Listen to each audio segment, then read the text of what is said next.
All right, welcome for joining us. Thanks so much. Really appreciate it. For Deal Faded, session 80. Whoop, whoop. New The beginning. reroll session. Yeah. Reroll New session. group name. Yeah. What? Feels like the first time. Honestly, there is no need for a new group name. It still fits. Accurate. Even more so than it did.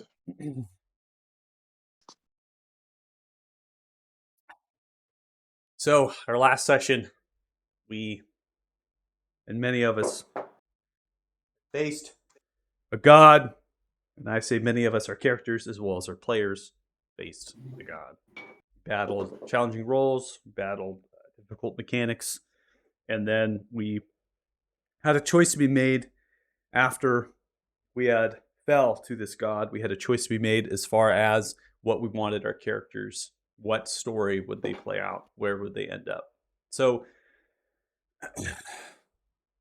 we know from the last session where Lucar and Varys ended up.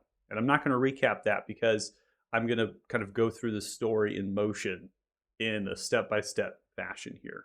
So we're going to start off with one place, and then we'll kind of transition, and we'll kind of recap through that battle, which you guys can both name, right? Peyton and Steven, if you want to name what that battle or that war is going to be called, what you're going to be naming it for the historians and scholars to write about.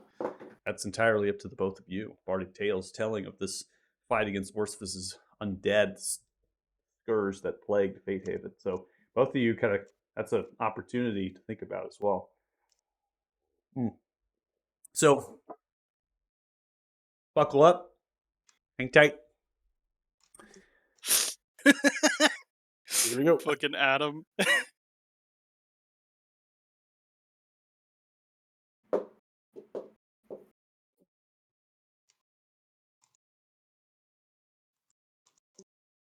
You might be wondering, did this exist before or after Baldor died? This actually existed well before Baldor died. Checks it. All within the realm of possibilities here. Yeah, he was kind of next on the list if we had succeeded. We don't need to talk about that.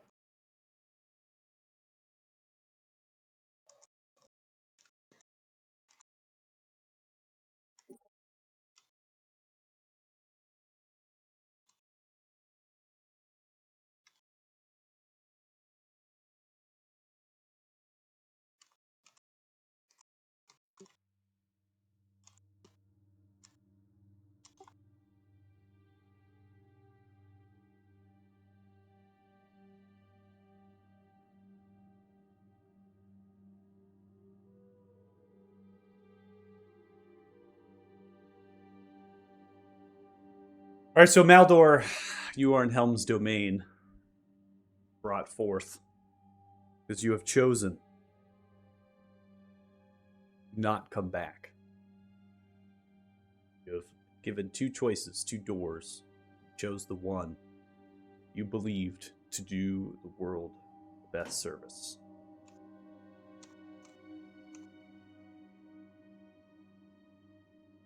So doing, soul, yourself, brought back to Helm's domain. Helm, their figure here is towering and gargantuan humanoid bipedal-like size with golden plate armor, towering and staggered of these almost radiant tendrils that sprout from the pauldrons of the gold crests. They have a large fist, dedication to themselves. Fist of Helm, adorned, symbol on the center crest of their cuirass, their breastplate, if you will. Around the waist of their bipedal frame would be very commonly worn by many a Greek soldier. And that tapestry, each of those tendrils, that tapestry as they hang down, forming that skirt, signifies celestial writing of one particular scripture written, one testament, one thing to be followed by each of the servants and each of the people that live within the domain. Those who worship themselves to Helm, those who are guided by justice, retribution. Let's follow each of these.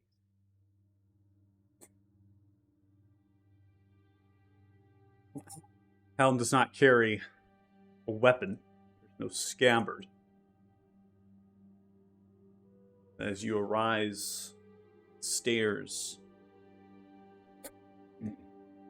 towards the altar of retribution, appearing with your soul and the body manifesting around yourself and your angelic wings, still distraught and remain decrepit, as if you've been feebled and frailed. Mind remembers the details washed over you of what you were dealt the hands of Orsiphus. Your memories now reform of the loss of intellect that you had. Your intellect now recovered.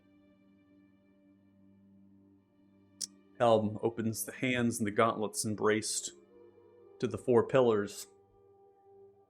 The swords begin to come together as one above themselves in figure of spectral energy, and then they form into a large and immaculate greatsword that they hold and crest in both of their hands over top of their head, and then they pull it to one side, lowering the blade down towards the altar. Majestic, silver-polished blade that holds celestial runes of retribution. It has a spiraled guard uprooted from the gold spindled handle, etched with diamonds. The gauntlet fit with an eye sits the pommel gilded in gold and silver spirals, which is the symbol of them.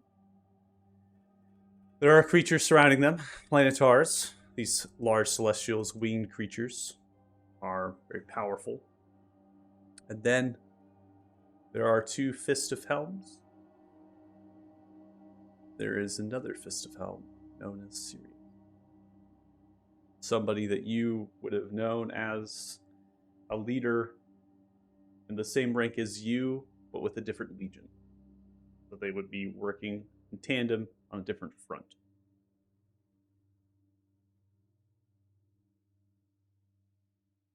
Confused slightly. Maldor Gentile. Is the part where we fight, or should we find something more productive to do with our time? Always one. Speak. With disrespect. You're owed nothing. That We is will good, not because come you to have taken everything.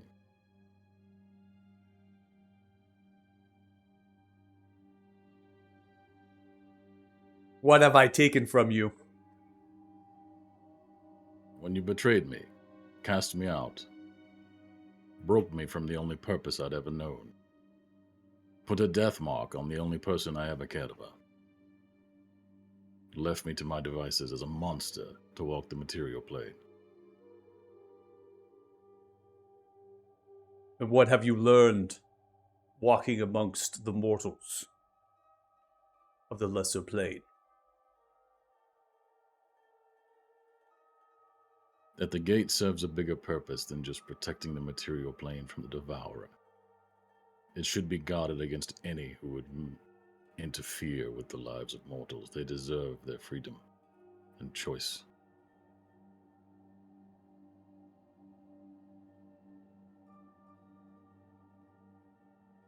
What I have been told has come to pass. And you have returned.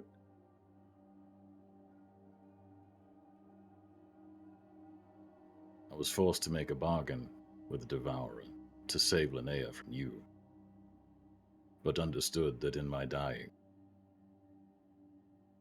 I could spare the world another of his footholds, and thus I came here instead, where I might still do good.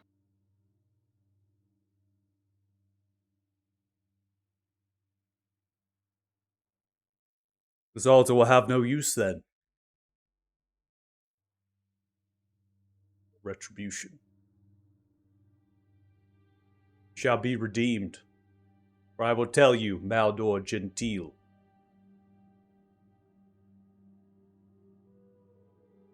The Devourer, the bargain you struck, was what I feared most. And what I was told was necessary. However, shortly after you were lost through the gates of Precipice, cascaded down by my hand, the Devourer and their forces retreated through the veil.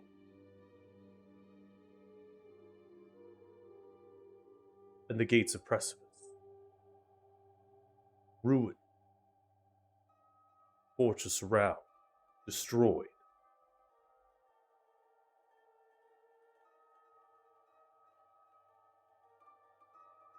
There is another problem. The artifacts of Pelor have fallen into the hands of Orcivis in the Shadowfell. He is blocked from the prime material plane, but it is another threat we must be mindful of at the gates, should he ever find a way through.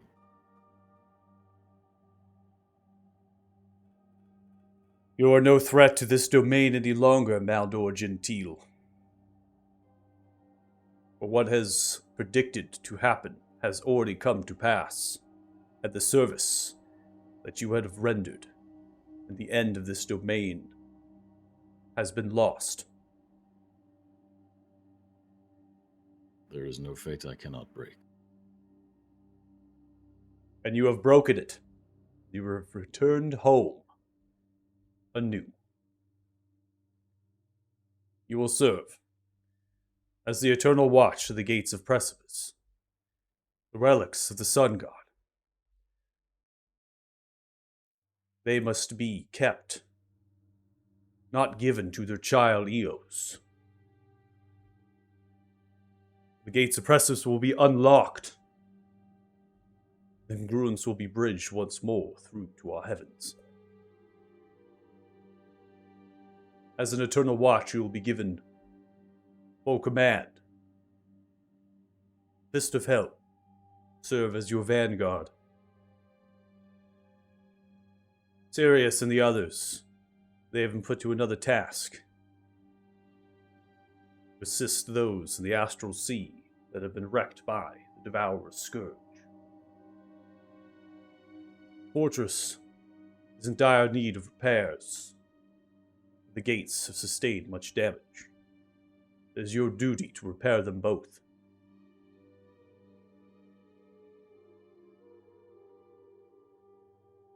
In exchange, I only ask that you restore Linnea's place of honor among your domain.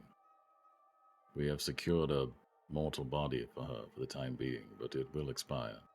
I do not want her living with the cloud of your wrath hanging over her head.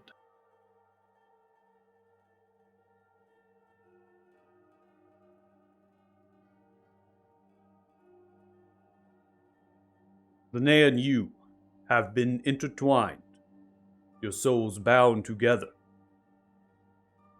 You were created from one into two. It will be so. I shall give them a place of honor, wings of peace, bring about a new age, the restoration of my domain.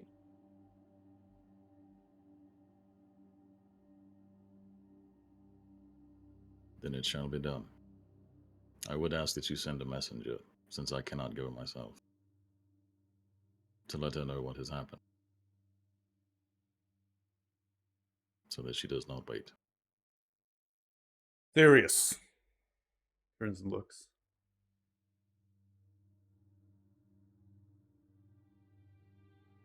You will send this message.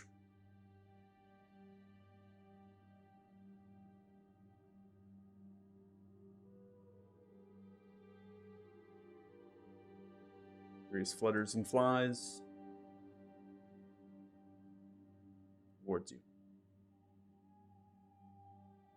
Maldor Gentile? It's been some time. I thought you died. I did. But not when you thought.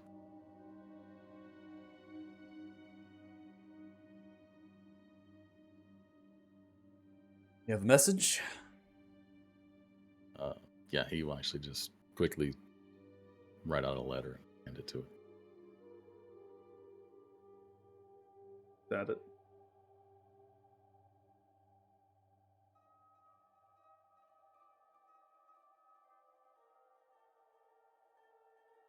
I'll make sure the message has been received. You have my thanks. Of course, as I'm sure you would do for mine. Of course. Turns and lowers themselves down to a knee, and fluttering of their wings behind them. His helm stares. Sirius flies off.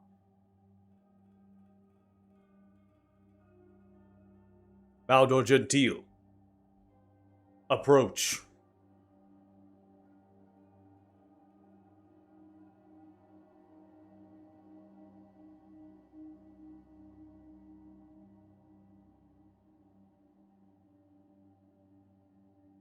By my fist, the powers of righteousness, justice, and retribution, you shall be restored to the good grace and the holy light, your celestial spirit. They begin to point the sword towards you, and similar to knighting you, lower yourself down, they brace the sword towards your right shoulder. As tendrils of that energy from the sword sprout towards you, you will regain your wings. Your wings will be regrown from their necrotic state here. You'll be given back that celestial spirit you've lost. And the voice, echo. Personality, everything that was driven, begins to resist, fighting back, trying to maintain and stay with you. But in the end, you don't really know if you or that are the same. Two sides to the same coin, so you merge together. More of you than them, always be there with you. Never to be summoned, to take control. Brace your wings. And growing from you is the same armor you wore prior to armor of the Fist of Helm. Sword of Helm is yours, a great sword, majestic, silver-polished blade. Celestial runes deep into the fuller, giving words of prayer, strength, retribution.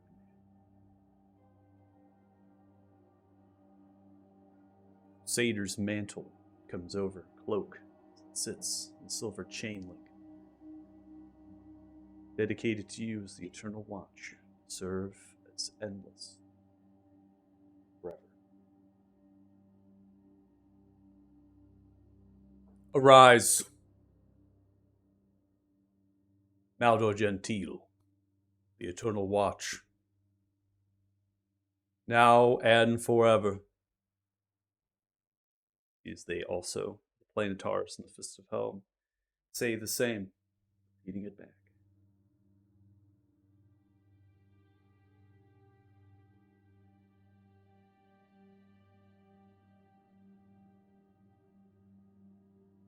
Shall I watch?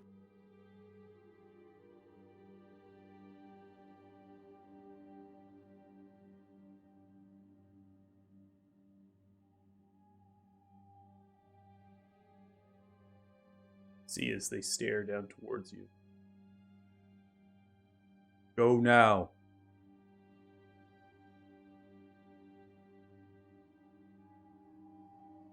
Yes, we have much work to do. They turn themselves away. They raise the sword.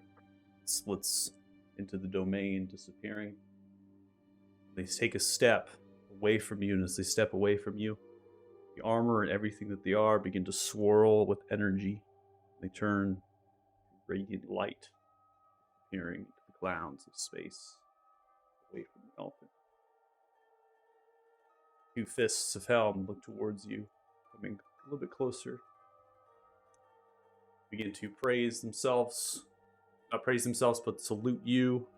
Gauntlet over the chest, lowering themselves down to a knee. We are at your command, Eternal Watch. As you are, form up. They There's stand up, much to be done. themselves around very quickly, raise their wings so they can fly up the staircase. You in charge. It's Maldor Gentile. That's concluded.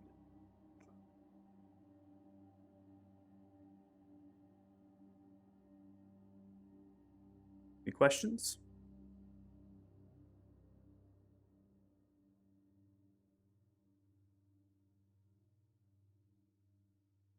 Okay. Nope. Also lagged out a little bit there. I didn't know what you said. As far as I heard you say something about watch, and that's all I had, the lag there. So it's just kind Yeah, that was pretty much. You just said, okay. long will I watch.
Just saw in chat. That's the dark speed.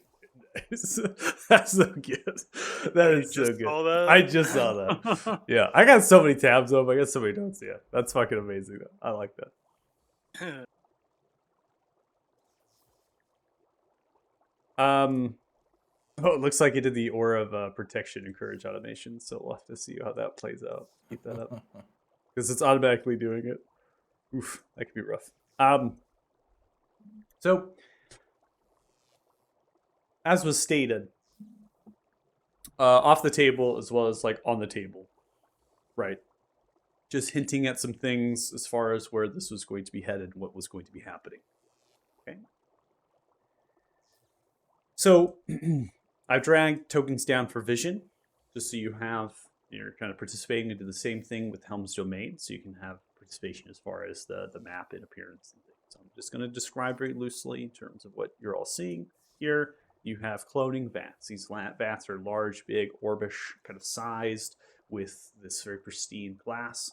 It has this coolant, kind of purplish, growing liquid in it, and it has many different sorts of bobs and nuts and bolts and other mechanical metallic pieces to be able to grow a clone from a sample size with other vesicles and different sorts of instruments underneath the orbish that can be injected and sent into from these vials. It's very elaborate. And a lot of the storage and supplies that would be here most likely come from somewhere else. They don't have a lot of instruments along the walls. Some of them are on pegs and hangers, and they do have shelves inside with glassware and pristineness, but more of like raw supplies could be brought into this space, most likely from teleportation. That seems to be kind of the name of the game for most of the time, anyways. Now, as far as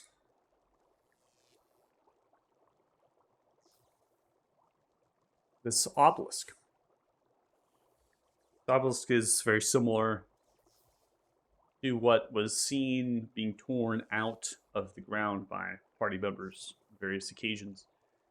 And it's been kind of reconstructed, if you will, from bits and pieces of stone that have been brought together. It could very well be that these are the same pieces of stone that was once on them and from the actual areas where these were. That they were recovered, and that they were kind of fused and melded together. And then there's wires that are kind of underneath it, kind of braced, kind of wrapping under into the stone for little pocket cavities.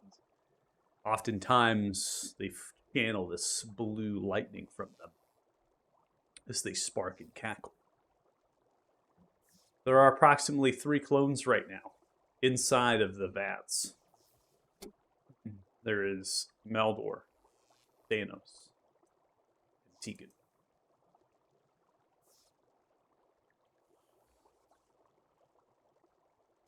Days passing. For 90 days, in fact. Today is going to be the 20th of the variant, which is in the heart of the summer. Gone well past spring, well past the beginning of summer at this point. There is a spark, a cackle from the structure. It sends out a tendril of blue lightning, arcing into the vat that Tegan is currently within. Tegan, you begin to shake, convulsing inside of the vat. And as it happens, see as the two on the outside with your eyes open, one of which stands, waiting. The other begins to approach, begins to come here. 8. While that's happening, several clones begin to teleport in, assist in measurements and samples. Taking a release valve, they lower the contents of the cooler beneath through a series of grates. Then, glass shelf opens from under. Slide out of it, flopping forward.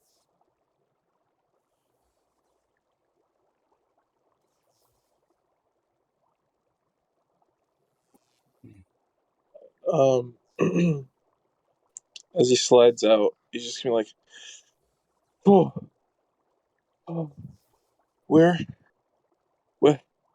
did, oh, where is everybody? Where did we win? Did we? My clone hit us. Yeah, everything went dark. I don't know.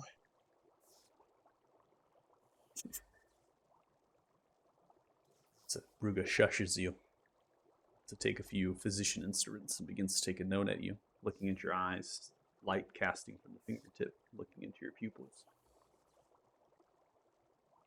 It will be okay, Tegan. Ruga knows. Hush now. Begins to flick of the clones begin to shimmy themselves over, checking in your arms and looking for mutations and other defects in your body.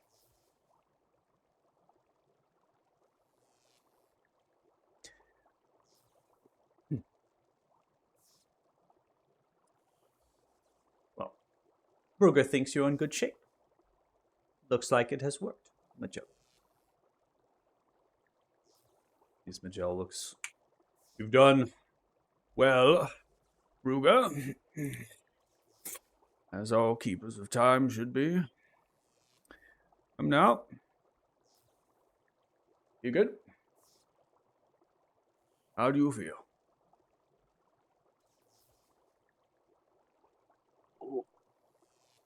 Okay. this is a lot to take in. What can someone tell me what happened? Like, are you gonna wake up Maldor and Thanos, or what's going on? Well, my boy. Hate to be the bearer of bad news to you. We have not received from the time fracture obelisk of souls. Imagine that this time would come for all three of you at once. The object would be able to recover the souls. Alas, we have not. I conclude, my boy, that they have gone to the afterlife.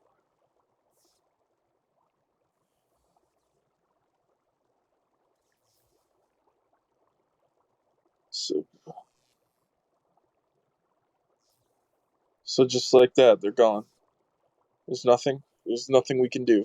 Just But done. boy, we have done quite a lot. Ruga is the last keeper of time. Time of the old Magello.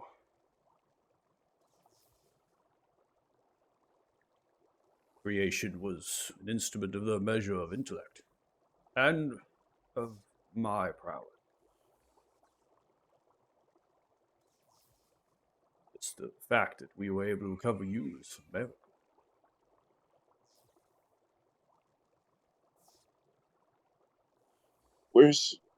What happened to Varys and Lucar? Are they alive?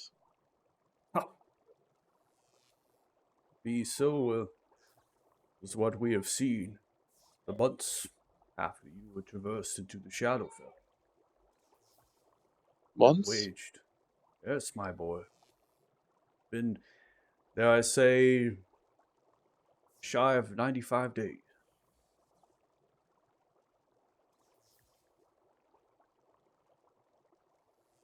And Orcivis, he has the artifacts. That's here nor there. There's nothing we can do about it now. Your friends, Luca and Varys, they have destroyed, seems to have sustained the ruins of the Shadow. Work is being underway to restore back what once was.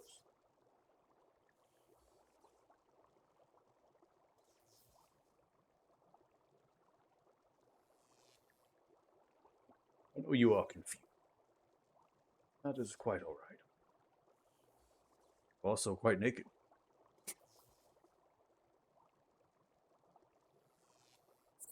Come. Let us have a pleasant conversation.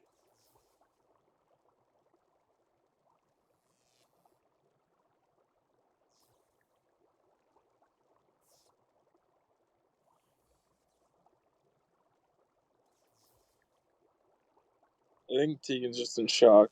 There's so much running through his head. He has no idea what the fuck is going on, and he's just still trying to process that Thanos and Maldor are just gone.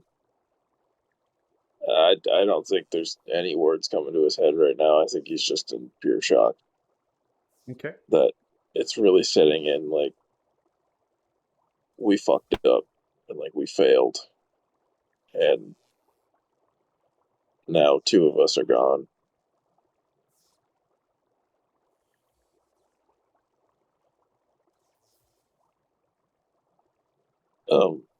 You'll say to Magello, I just what what do you want to talk about? I don't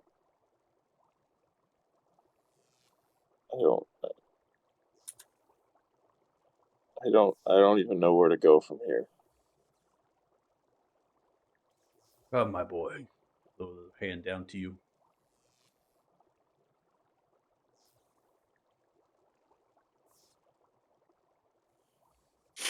Grab my hand.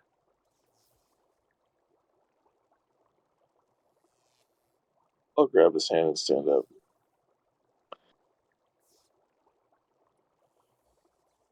Grab his hand. you are going to be teleported. Also, to be fair, Tegan doesn't even know that Marius died, so Yeah. fuck off from the peanut gallery.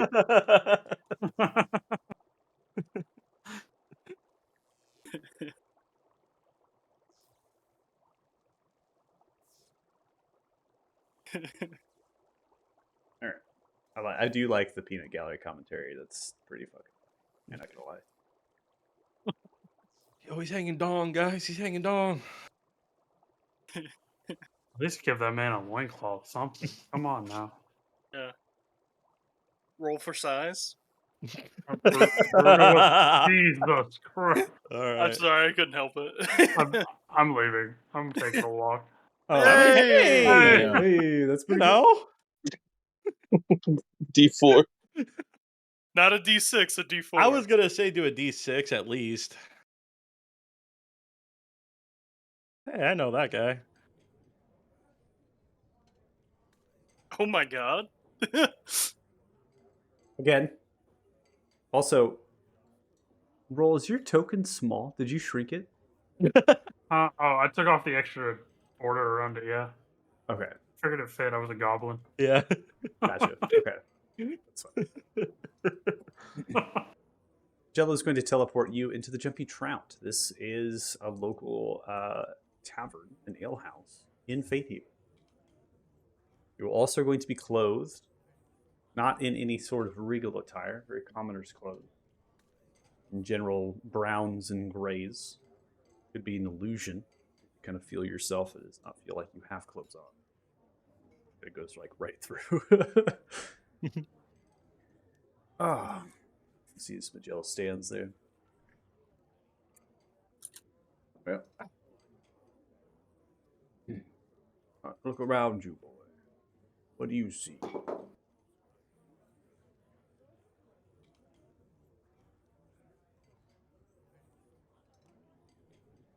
Do I recognize the establishment? Like, do I know this is the Jumpy Trout? I think Tegan would probably have come here, yeah. It's an ale house in town. The tower that you created. Wait, this place. Well, it would not actually exist if it wasn't for you. What if I was to tell you, Tegan, that there would be no way to predict this tavern would ever exist?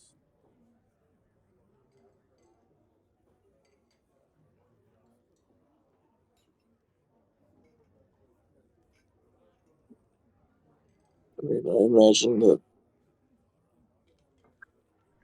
at the choice of free will, that's reality for a lot of people. Choice of free will. It's easy enough to conclude that this is why. There goes far more than just that. Chosen. They are anomaly in time. They should not exist, but yet they do. There's a study that the Keeper of Time have followed through, all guided by Magellan, same as you, in some sense.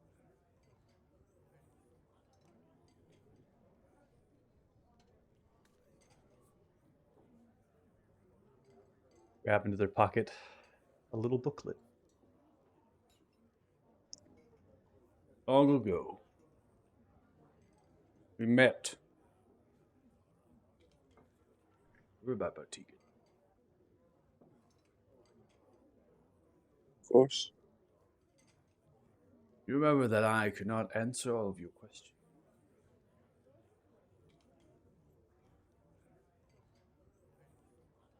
Frustratingly so, yes.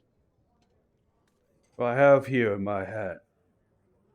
It's what the Bajellos refer to as the Booklet of Time.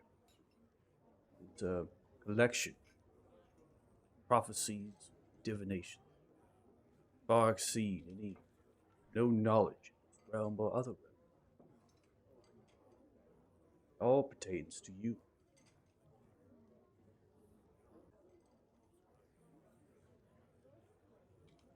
Is to see futures, past, the present of the timeline you reside on.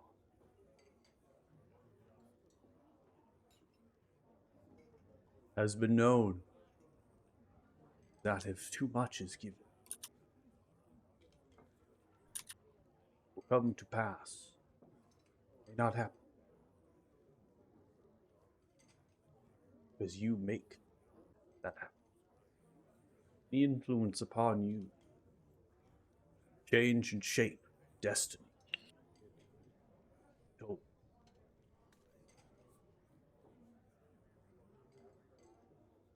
in your era, I am referred to as the New Magellan. There was another behind me. They are called Old Magellan.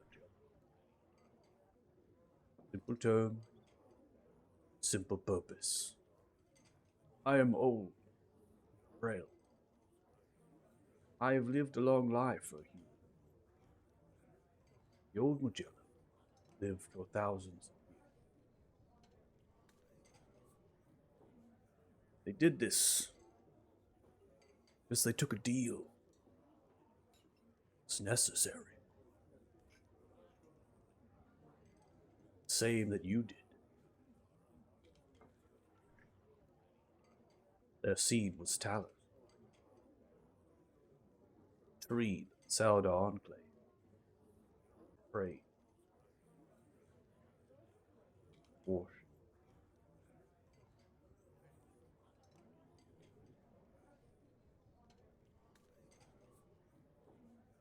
The Old Magellan believed that time was soon to end. Time of all time. They believed that this would happen. The not so distant future. Much as I wish to tell you, Tegan, I cannot. You were to know when it was going to happen. Might very well not.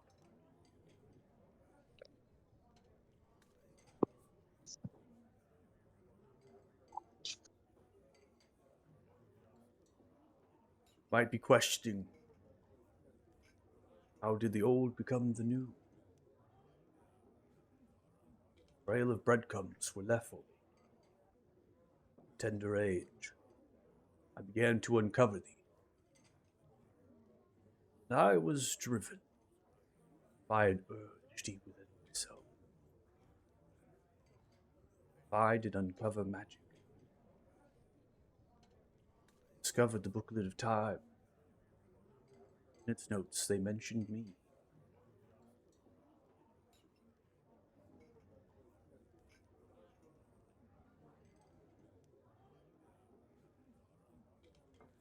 They told me that I am what is before, and what has been before that. We are all the same, born with a singular purpose. Unite the chosen, to bring about order.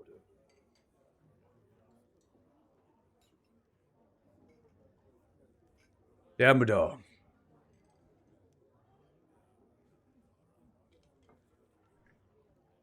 Round, as you now know them. Adrian. Boy. The old Magello saw that with the boy's death, time would cease. Nothing would be left. It's important. You see this too.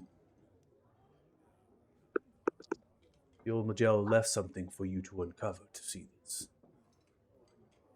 Challenge of sorts. A milestone. Be successful and carry on with your journey. or to fail. Try again, learning from your mistake, at the cost of something great.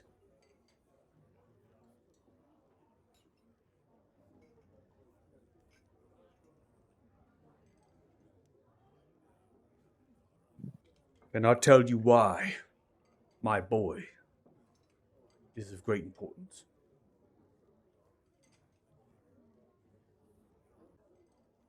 Jello did not leave that crumb. Perhaps for good reason. Emotional attachment. Driven. Save them. Is what led me on a quest towards the Lady Sindar Elena so long ago.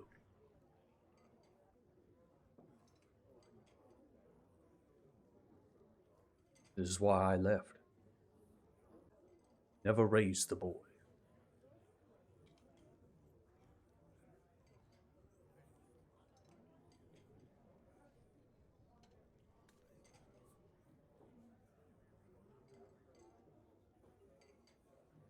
You saw grab your soul. What this book describes as obelisks of time fracture.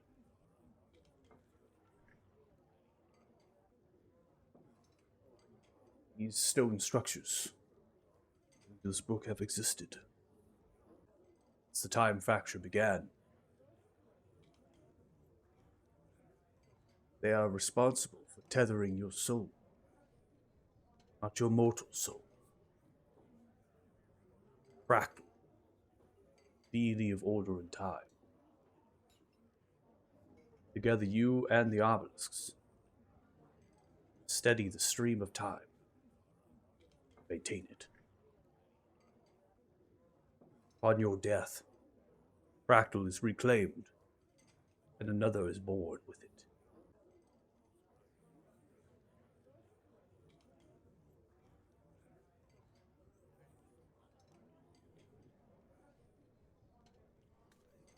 I know you have just awoken, boy.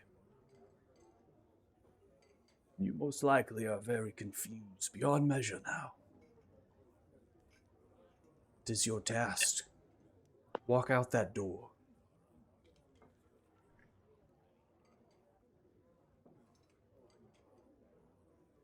Go to your friends.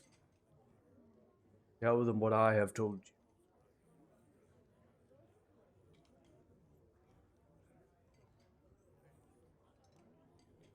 Can you do this?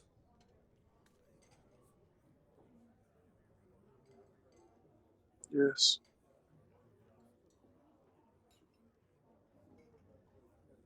Take the booklet, put it back into their pocket. I will find you and the others when it is time. Jello, I have one more question for you. Yes. The obelisks are being hunted by the Old One, using Tresgol as a avatar of his power. How do we stop Tresgol? Ask a question. Even the booklet of time cannot answer. What is the decision that you made? It was an anomaly. You predicted. What I can tell you right now is whatever decision you have done is necessary to try to bring balance. Una feels the chaos overwhelms. Born is a new order.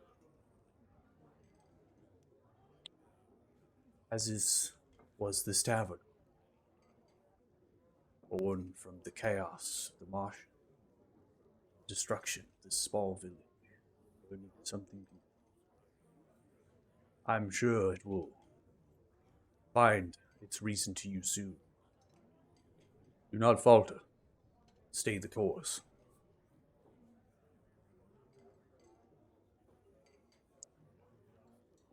What does...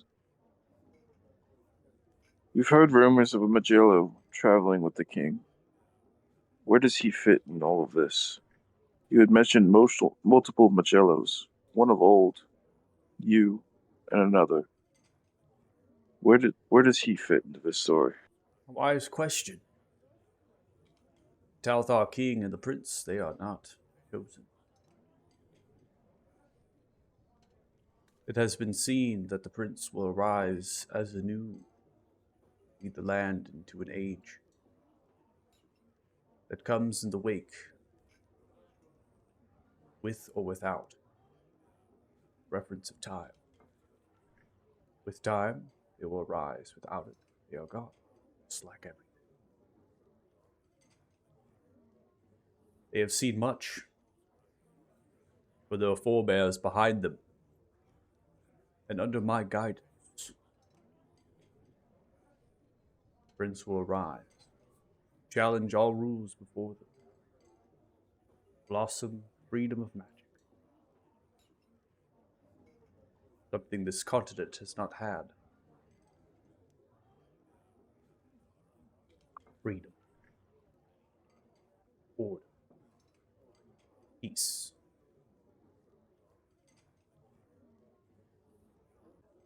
Know So, that the king and prince are safe. I brought them somewhere that the time is right. It will arise. King will arise to protect their son. They will die for their efforts. And the prince will take the king's crown. Cry for them. Accept their duty.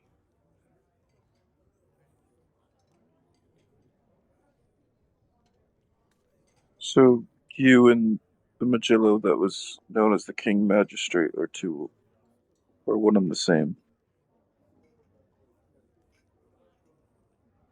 I have always been the magistrate to the king. Lesser in my position at points, not even in the people's palace. I'm now the high magistrate. Fall of the people's palace in Beelder. I am lost to the world, which is as it should be. The Amadar cannot be foreseen, like you. They are chosen. But their wake upon the people's palace in Beelder was seen in its something that could be stopped, but should not be stopped. Great magic requires strong responsibility, especially in that of time. Stream of it, maintain it. Its due course. The old Magello is the wizard of old. They founded Wizard's Keep, the Isle of Beer. They were the ones to build all of that and more. Bane of Barry Thu, the end of Barry. What came after them? I can tell you this now, the old Magello is gone. You will not see them again. You've never seen them. Not this life, anyway.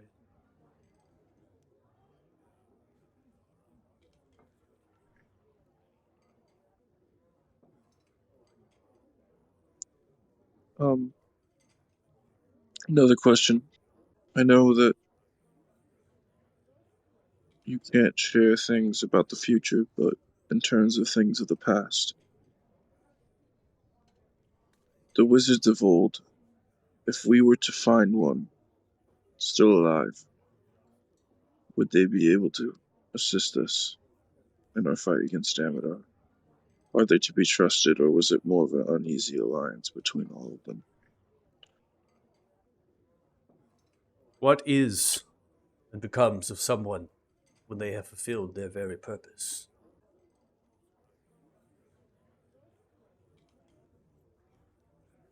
One goal that they have driven for, lost forever.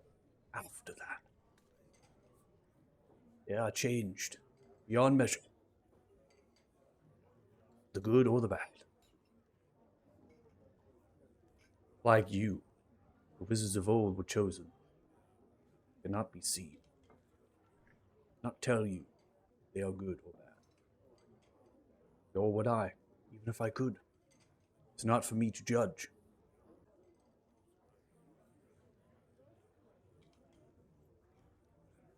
In my wisdom, I will tell you this. They have a bountiful amount of knowledge. They do my former self. They still live and walk this world. Could be of use to you. Could also hinder you. Move against you. Kill you.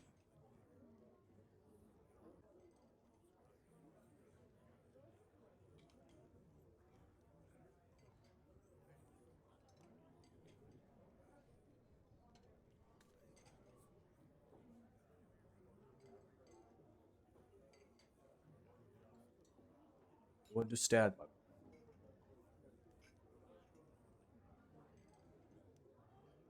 Yes, I'm still trying to process everything. This Take the walk to your keep. See what you have built. The illusion of your clothes will hold for a time. You ever take it out.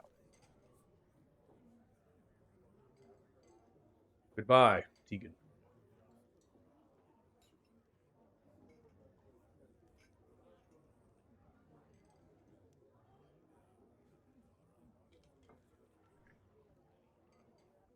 Jello is think going to... Tegan. Go ahead. No, I was just gonna say I think Tegan's gonna just walk out and just kind of walk through the street. I mean, and just think there's nothing. He just needs to wake the fuck up mentally because he's still like I get your head wrapped around everything. yeah.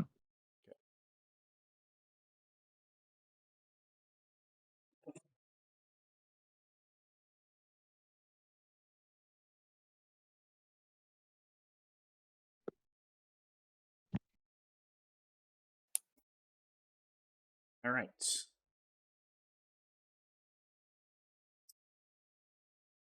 Oh, I love the... So great. 1 second here.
Setting clock. This is 10 days prior to Tegan finding himself alone, given that information from the Jello, and then taken to the Jumpy Trout. You're in the Chamber of Fates. those in your council are here. The others are picking up what remains of the battlefield.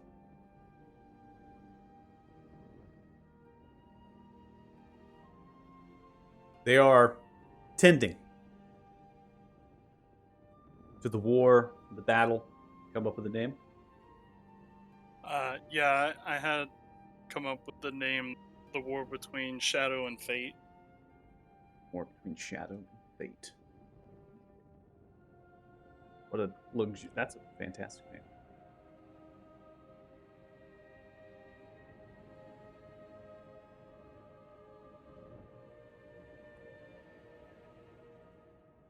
Each of your council has been given a task tending to the battlefield, helping those who have succumbed to injury. Medical field tents around the keep's grounds serve as treatment tended to by Linnea, who has prized themselves in having a numerous amounts of clerics, monks, others that have any sort of hand in medicine. With them is going to be the Order of the Light, a group of clerics that we encountered with the Sun Tree, and also remnants from Beelder. They're going to be in your medical tent here helping. It also comprised of Salinar. They're also going to be down there, aiding healing. They'll comprise of rangers, wood, just help, saved. Remnants of them in pockets and spaces. Name a few of those things that we can pique our interest in the mind. But Linnea's not here at the table. There's also another that has crossed this and provided a message to Linnea. Sirius has already came through and provided their message from now.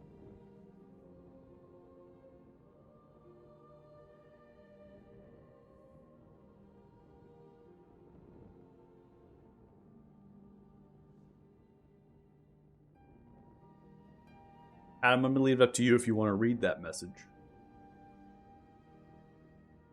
Entirely I up to think you. she would probably share it.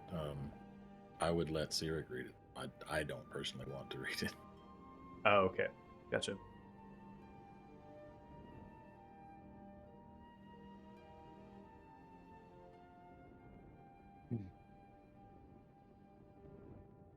They will share with you from this letter given to them by Sirius, Sirius makes no contact, by the way. They are also not exactly themselves. This is a measure of an avatar, kind of a figure that's presented from their celestial spirit and their soul that is projected right into this world. It's not a physical by any means. We know this because if that happened, they couldn't exactly get back.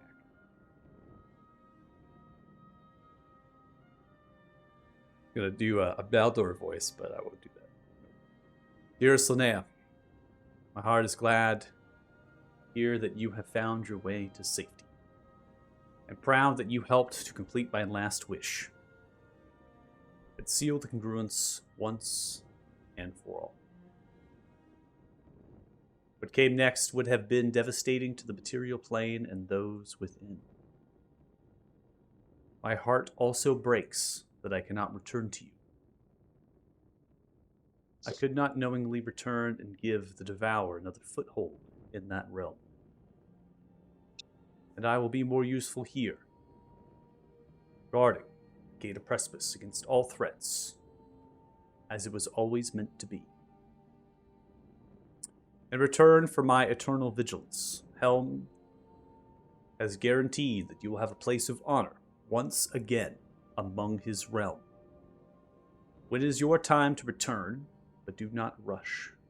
For the rest, for the first time ever, you are bound to no duty, no service, no fate. Relish that. Do with your life what you will. I'm certain you will always have a home in Fatehaven. But their fight is not yours, and you need not make it so. Whatever you choose to do with your time there, know that I will be ever watching through my vigil. When you look up to the stars, my eyes will be gazing back upon you. And as always, I will find you again. Yours eternally, Maldor Gentile, the Breaker of Fates.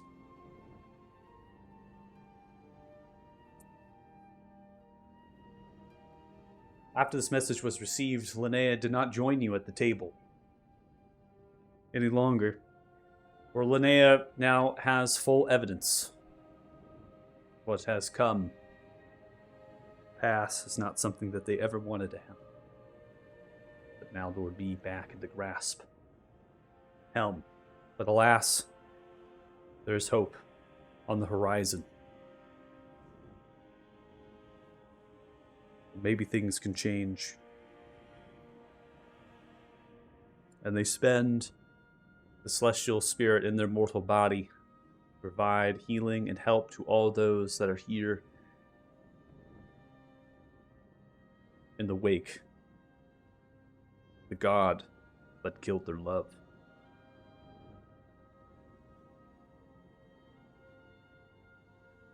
On the 10th year of Lavaren, you're also going to have another that will be just up and coming.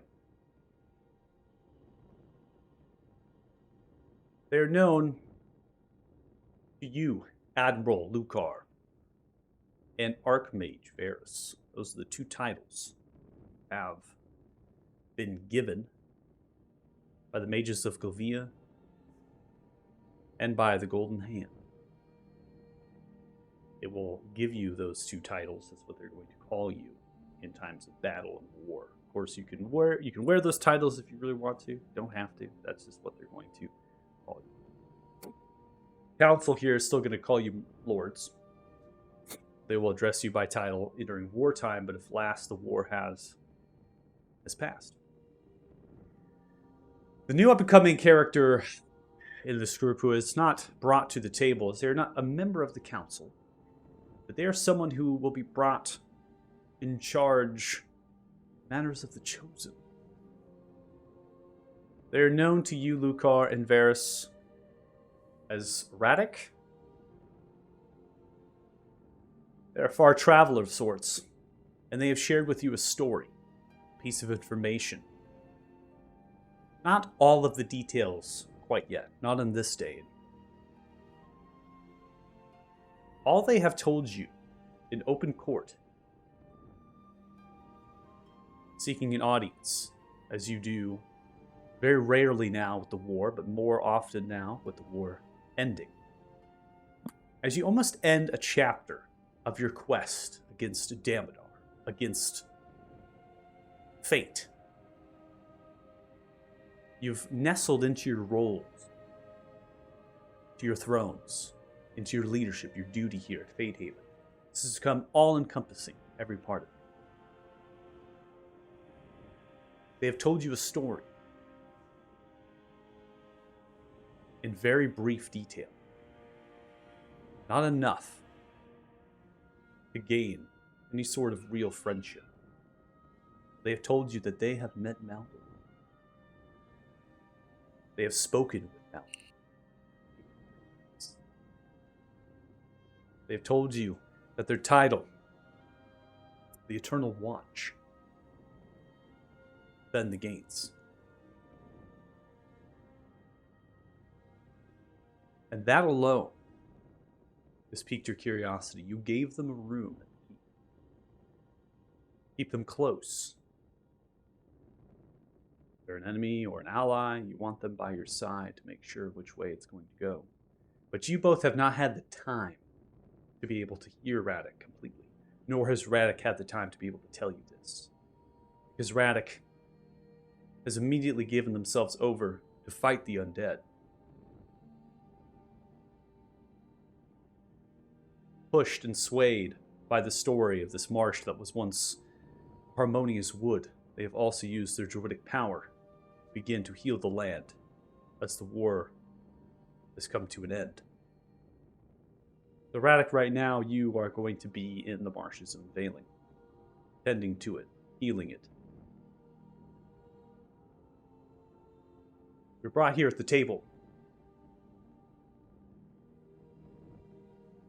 The signing of the conclusion of this war.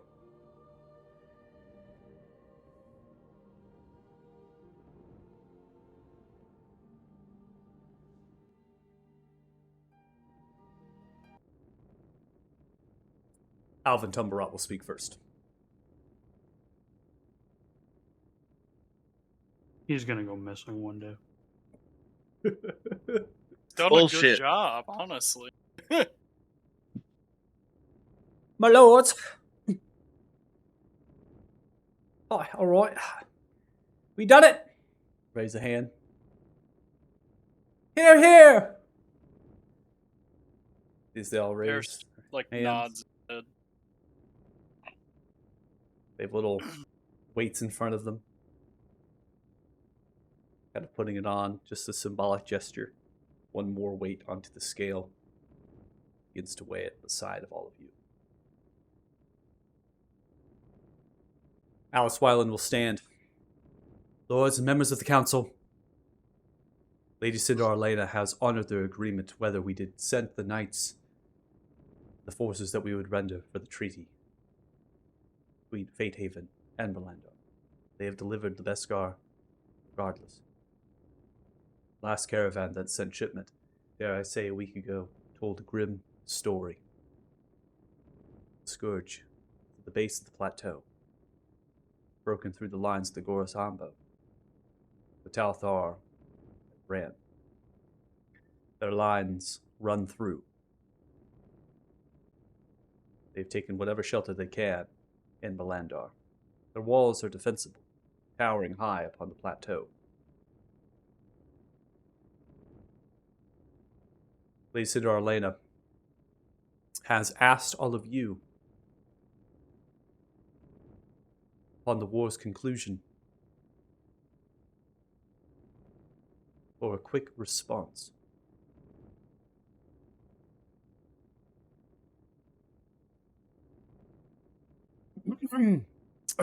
Dalvin stands up. My lords, I'm Maluka, Archmage Varys. Our numbers are still fit and strong. The aid of the Beskar cannons raiding Hellfire down, we have done them a great rally. For we attacked on the north and south flank of the Farron River. The undead, albeit strong in their numbers, not much of a match for the arcane prowess of the knights, the Mark, and the mages of Govia, and of course, many of the others who ran with their banner with all of Fatehaven. We have succumbed. Casualty report begins to look. Spy Master Elmar stands up as well. Pull out a piece of paper and puts on a little spectacle. It appears of our numbers of 1,200 strong, we have lost just shy of 200. Glasses down. Yes. Over 1,000 strong still. The report given by Alice from the Lady Cinder Arlena with the last supplies of the Beskar. That reason that we will need to march at once. We are to honor this treaty. Road. The Blue Road as it makes way through the Niflheim into Melandar. Won't take long for Damlar Scourge takes it over. We know land route. Be able to get through. We'll be caught in the wood. Dark and mysterious. Foreign to many of us. Not the place we wish to fight.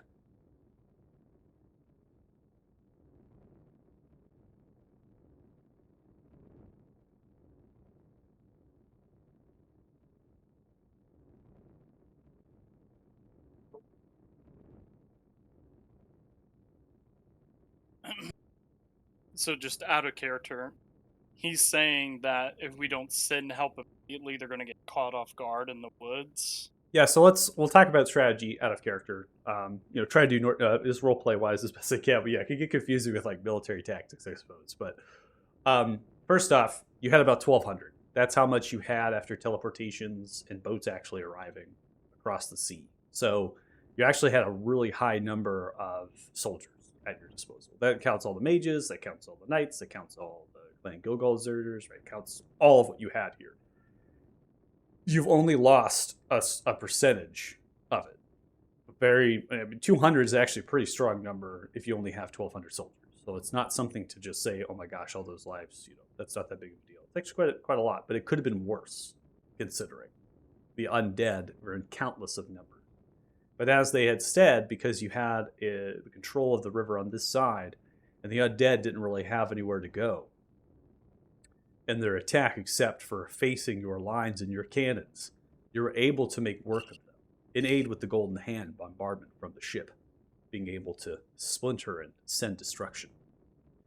The biggest thing, we have yet to get to this point, because we're going to get to that here, will be from Captain Morgan, which they're going to talk about here in just a second. And it has to do with the dragon, and it has to do with the Lathan. So we're going to kind of get into that real fast. To the military tactics, paying attention to the continent map, you will see that there is one singular road that actually is going to go to Merlandar from the north of the region into the south of the region. Okay? That road is actually known as the Blue Road. And it is as the Blue Road, it goes from the Qatar Lenga to Merlandar. Okay? And that is actually a road that crosses through the Niflheim, which is this very immaculate, mystical forest. And it's held not by anyone in terms of rule. So they're going to tell you there's a treaty that holds the forest between these rangers of Niflheim and the Zalnir Enclave, Druids. And those are really the two people that would kind of control the Niflheim. The road is treacherous because you don't want to go off of the road. You go into their territory, there's been notorious reports that those people just don't make it out. And so what they're saying here is, Thalden is saying, is that if you were to make your infantry march through, right? So if we send our infantry marching through, that you're going to have to go down that Blue Road. And if the Damodar Scourge is already taken the bay of Yesquin, which is what that was kind of reporting, the base of the plateau, which means they've taken that lake there. Not bay, but they've taken that lake. They've taken that river. So they've taken the bridge on the south and the west side of the city. That means that it's not going to be very long before they control the Blue Road that comes in from the north, wrapping themselves around the city. So imagine that there is still defensible banner and positions outside of the city on the north side. And they're kind of fortifying themselves, trying to maintain so that there's still logistics coming through. But there's not going to be that much time for them to surround the city in the plateau. And only you're going to have is the dock. And you're going to have sea travel. But you don't want to take a boat in there with a green dragon. That's sinking ships. That's just a loss of numbers. Obviously, you have teleportation. So these are things that are going to be possible. But you can't teleport everybody. Because that would take significantly way too long. You're going to have to start moving them down, and like food and stuff. They're going to need food. They're going to need supplies. All that has to be in wagons and such. Now, there is roads from the west, but the foothills, we're talking about the Goros Ambo, that's actually on the continent map. That's all of those foothills east of Zorlina. That's the Goros Ambo. Those are rolling foothills that cross through. Some of them get quite large. And, home to potential monsters and other creatures. So they're saying is that the war front, which is symbolized by that line, they form trench lines south of the Goros Ambo and in the Goros Ambo. And those have been overran as Scourge has ran through them and taken that. So that you cannot trust that road is passable at this point. you might be waylaid by all manners of what Damodar has aligned themselves with. So that's in short what Thalden is saying, is that, you know, if we do intend to dispatch our soldiers here, we're going to leave Fate Haven mostly defenseless, right? And honor this treaty for all of the Beskar that they gave us to build these cannons, which staved off our loss of life and defeat the Horde. Then we need to march now. Like, we need to get all of our shit going. We need to start getting on the road and go.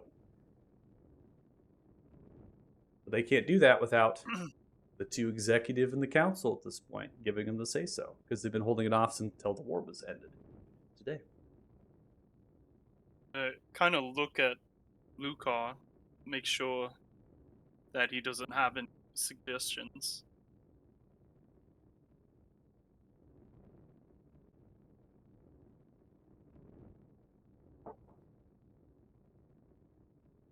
If he doesn't, Just not here. yeah. Steven, you here? I would Yes. He's here.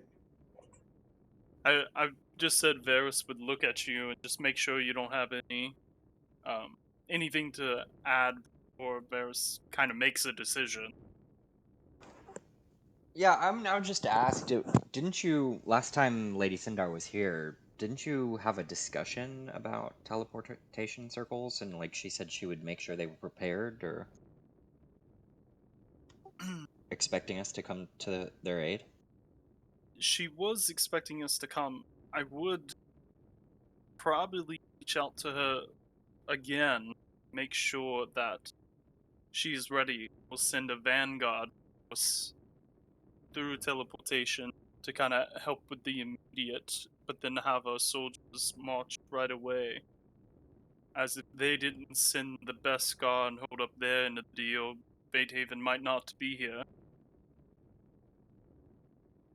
But if the council has anything to add or any objections, I will hear them.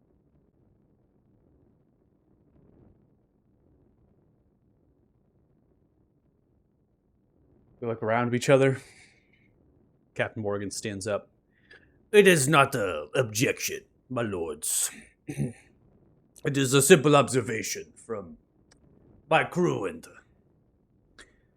as you know, it was not just the undead that came through this congruence. It was the Black Dragon Gorgash. It accompanied the undead forces. It is small, and without the destructive capabilities of its for it. It was seen flying away.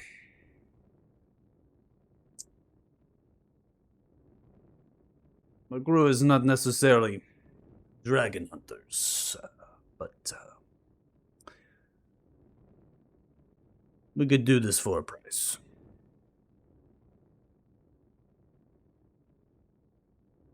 What's your price?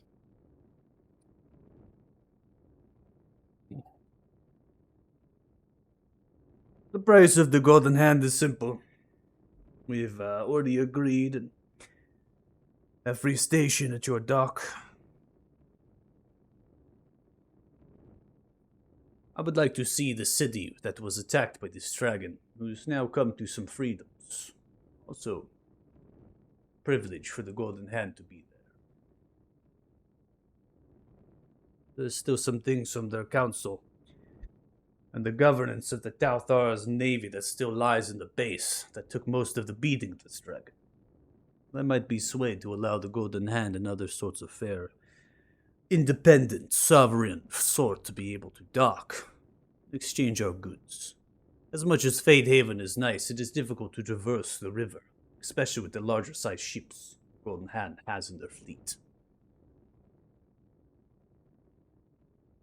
This is something you both can do, or at least pass down to the Spy Master, begin to negotiate on your behalf.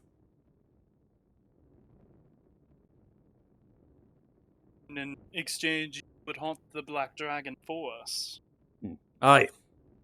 We tried to find its location, the flyover sea, but it was Headed across the bay, flying south. As much as I do not care to admit it, it might be trying to join forces with the Damodar, knowing that there is some alliance with the other dragons. But perhaps it is simply trying to find a new home in the mountains across the bay. We would survey the land from sea, and I would send patrols from our boats, those fit that be able to go into land without causing too much destruction and mayhem. We would see where we can find this dragon. And of course, perhaps kill it, but first to find it. In its wake, when it was flying south, laid destruction into a lathe. Naval base sustained the most damage on the west side of the city. Required many years for it to recover.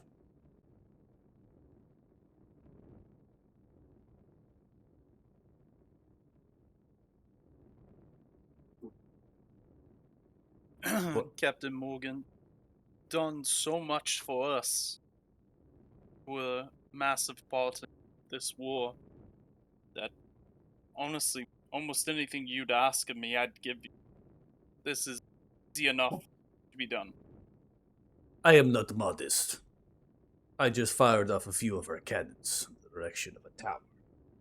And a bunch of undead. The dragon attacked our ship, but it was moved off. It sustained damage, but nothing that the Golden Hand and the Spoiled Rat cannot fix.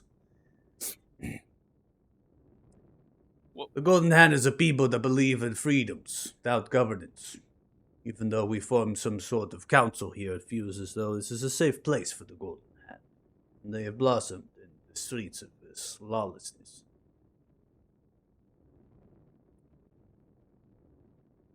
The least I can do is put an end to this dragon, or it dealt damage to my ship. Simple enough. Then it is agreed. Get your revenge.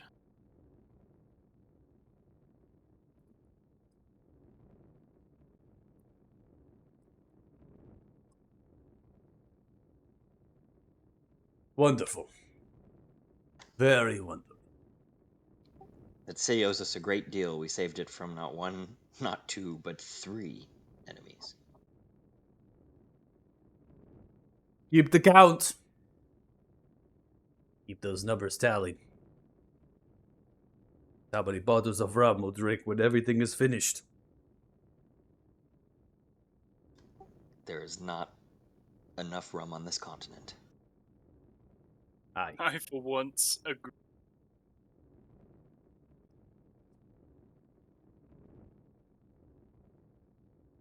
As you're having a Turning to- conversation here, there is going to be a note that is handed over direction of the spy master. Take it. And then that one goes fleeting away. They unroll it. They look at the note. Don't mean to interrupt. Pardon, lords.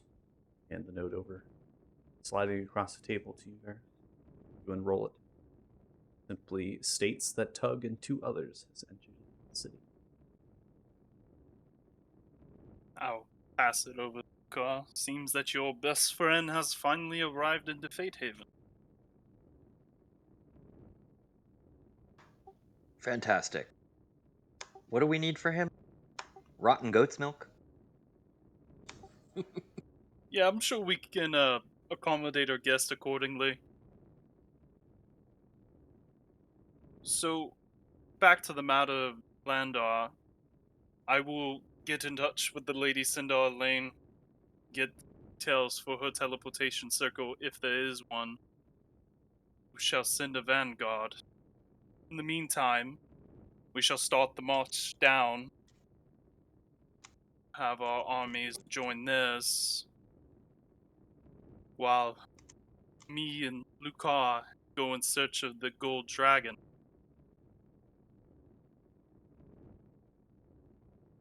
Try to rally it to our side, have a vanguard of dragons of our own. Dragon on dragon war, Messiah, lords, been notorious in history to cause lots of destruction. Are you sure this is the path you wish to take? Not what I originally would have wanted. Tried to solve this ourselves, but it became very clear when we failed in the Shadowfell that this fight of fate is not the ill-fated alone. Do need help, allies. Boran is known to be a great protector.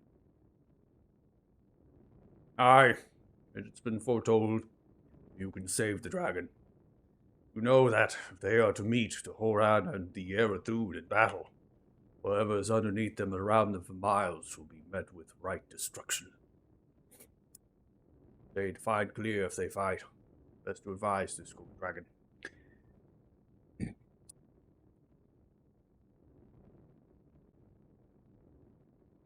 And to clear, I do want to thank everyone at this council for helping clean up the mess that was our fault.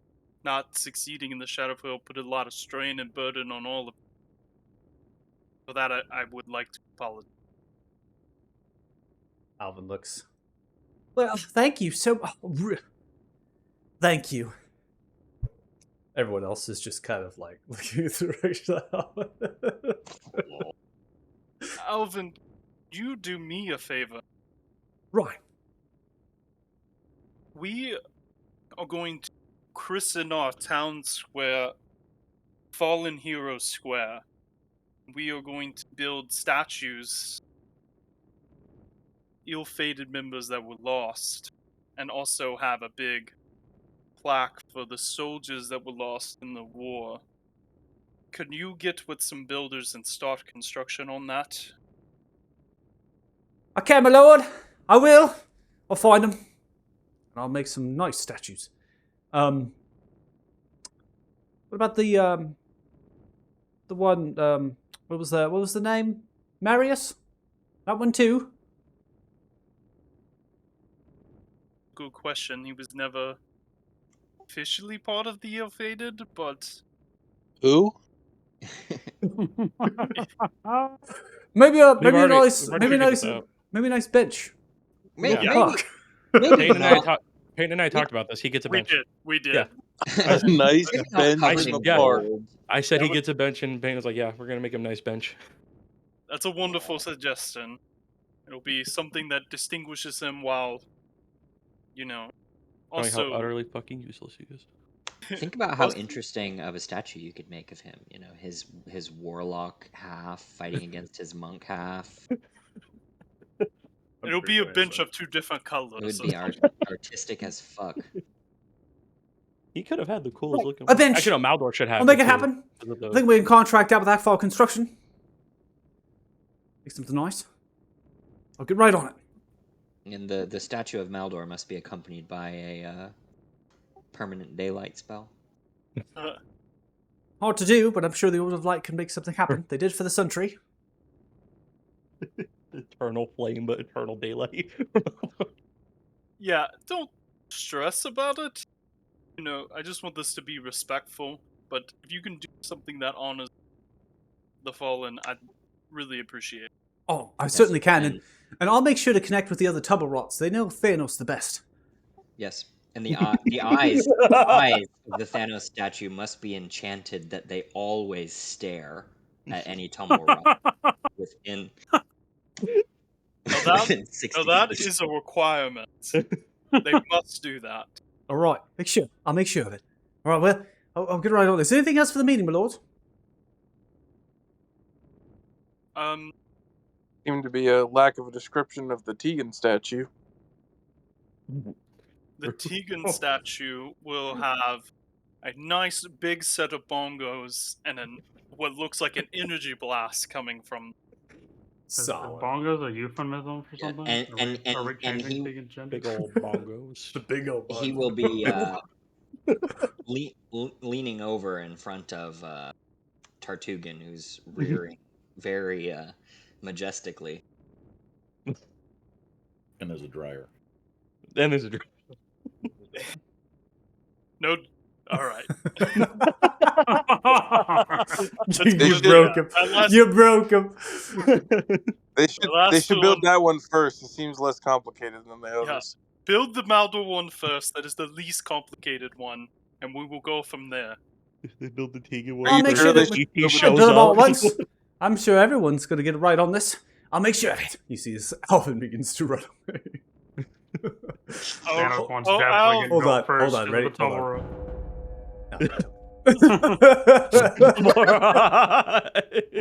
Right. Is our master of the crop in the keep? Master of the crop. Marcus? Crop Master Yeah. Marcus? No, he's not here. Yeah. He was kicked out. You told him not to eat anymore. Oh, right, I did.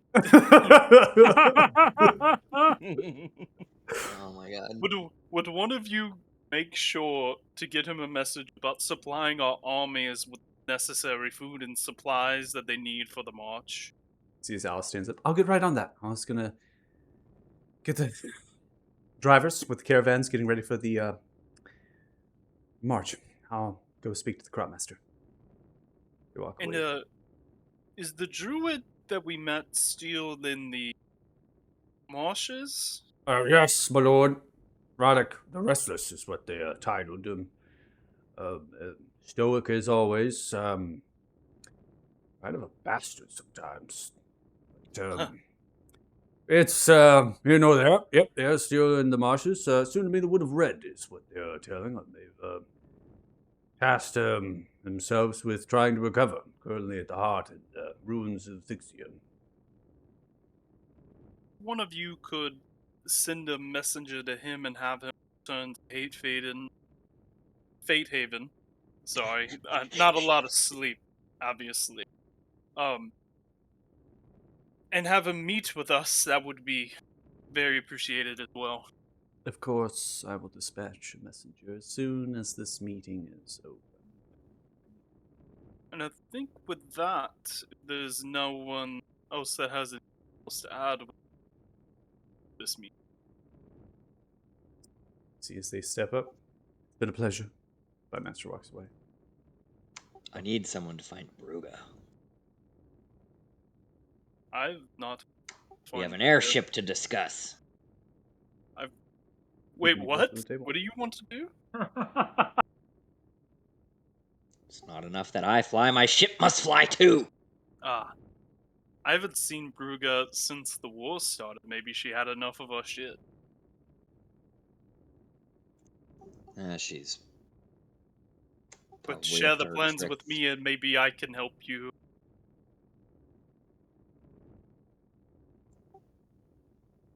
We have to stick together. We are I the only only have ones 8 left. intelligence. I'm gonna turn to you and I'm gonna look real close at you. I'm gonna be like, look at me. You think I know the first thing about making a fucking ship fly?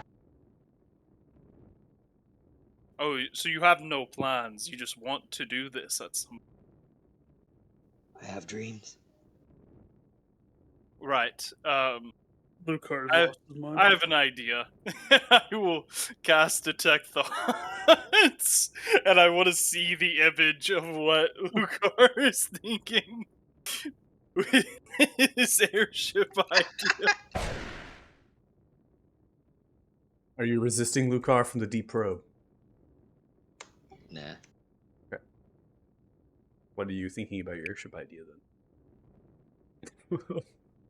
Yeah, how would you I'm gonna describe it? post an image in chat. It's You got it all it's lined up. flashing. It's flashing back and forth. It's just like constantly changing. At some point, it has wings that flap like a dragon, and some it like shines brighter than the sun and just seems to float through the air.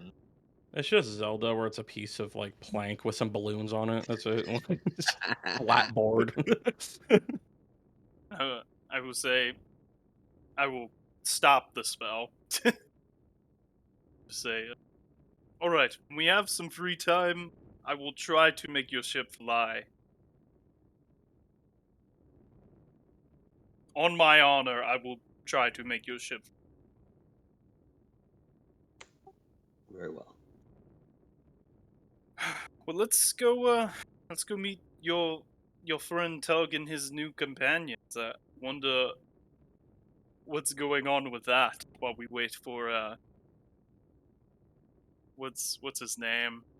I'm sorry, Adam. What's your character's name? Oh, Ping. I'm Damn, sorry, it's already new. forgetting this man. Oh, Ping. It's new. It's new. I'm It's sorry. also almost like it's at the bottom left corner of the screen. Oh shit! It is. Oh, Radek. Okay.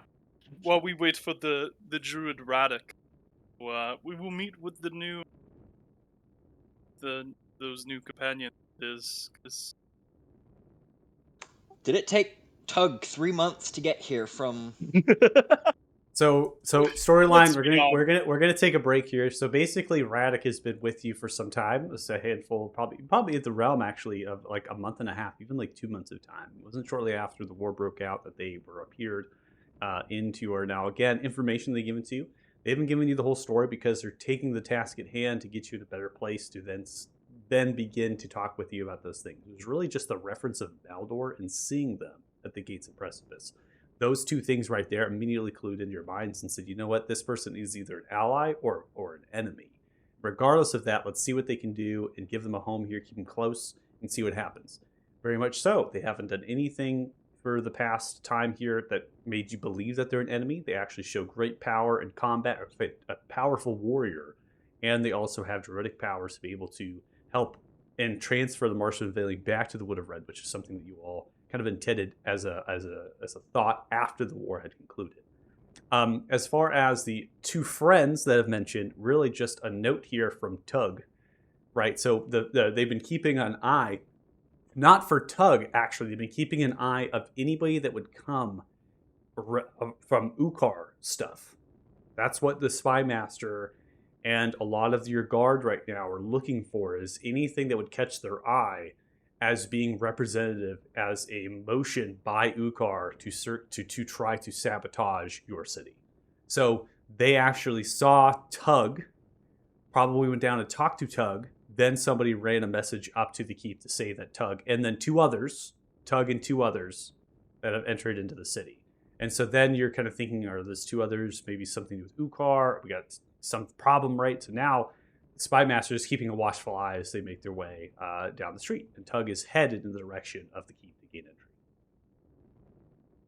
Luca, did you tell Tug how to get here? He's just At been any point? wandering. Of course. Walk south, find a river. Ah. Yeah, it probably did take him 3 months to find it. I don't think he would have made it here without that. He was really lost until he found me, Rock. That's all. All right, so we're going to go ahead and take a break now. I'll take a 10-minute break, and then we come back. We'll start with Tug and the two characters of Rock and Roll as they make their way down the street, and as well as interacting with the guard at the gatehouse. So we're going to start with that, and then That'll we will be great. continue here. At that point, Radek will kind of introduce your character as you come through. So again, I'm trying to get you all wrapped up as best I can narratively, so hopefully it's been a good time having some moments to roleplay and stuff. I know there's two of you have not been able to roleplay at all this entire session, so just hopefully Rock and Roll getting your opportunity after the break. So thanks so much It's for- gonna be great. It's gonna be great. Do some That's what I Joe's was meat trying to do fun. at the end of the meeting. I was trying to force us all together. Thanks so much for watching the stream. Really appreciate it. We're going to take a 10-minute break now, so we'll come back at about 1:13 p.m. PST. See you in a bit. Bye. Bye.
All right, welcome back. Thanks so much for rejoining us, the Ill-Fated.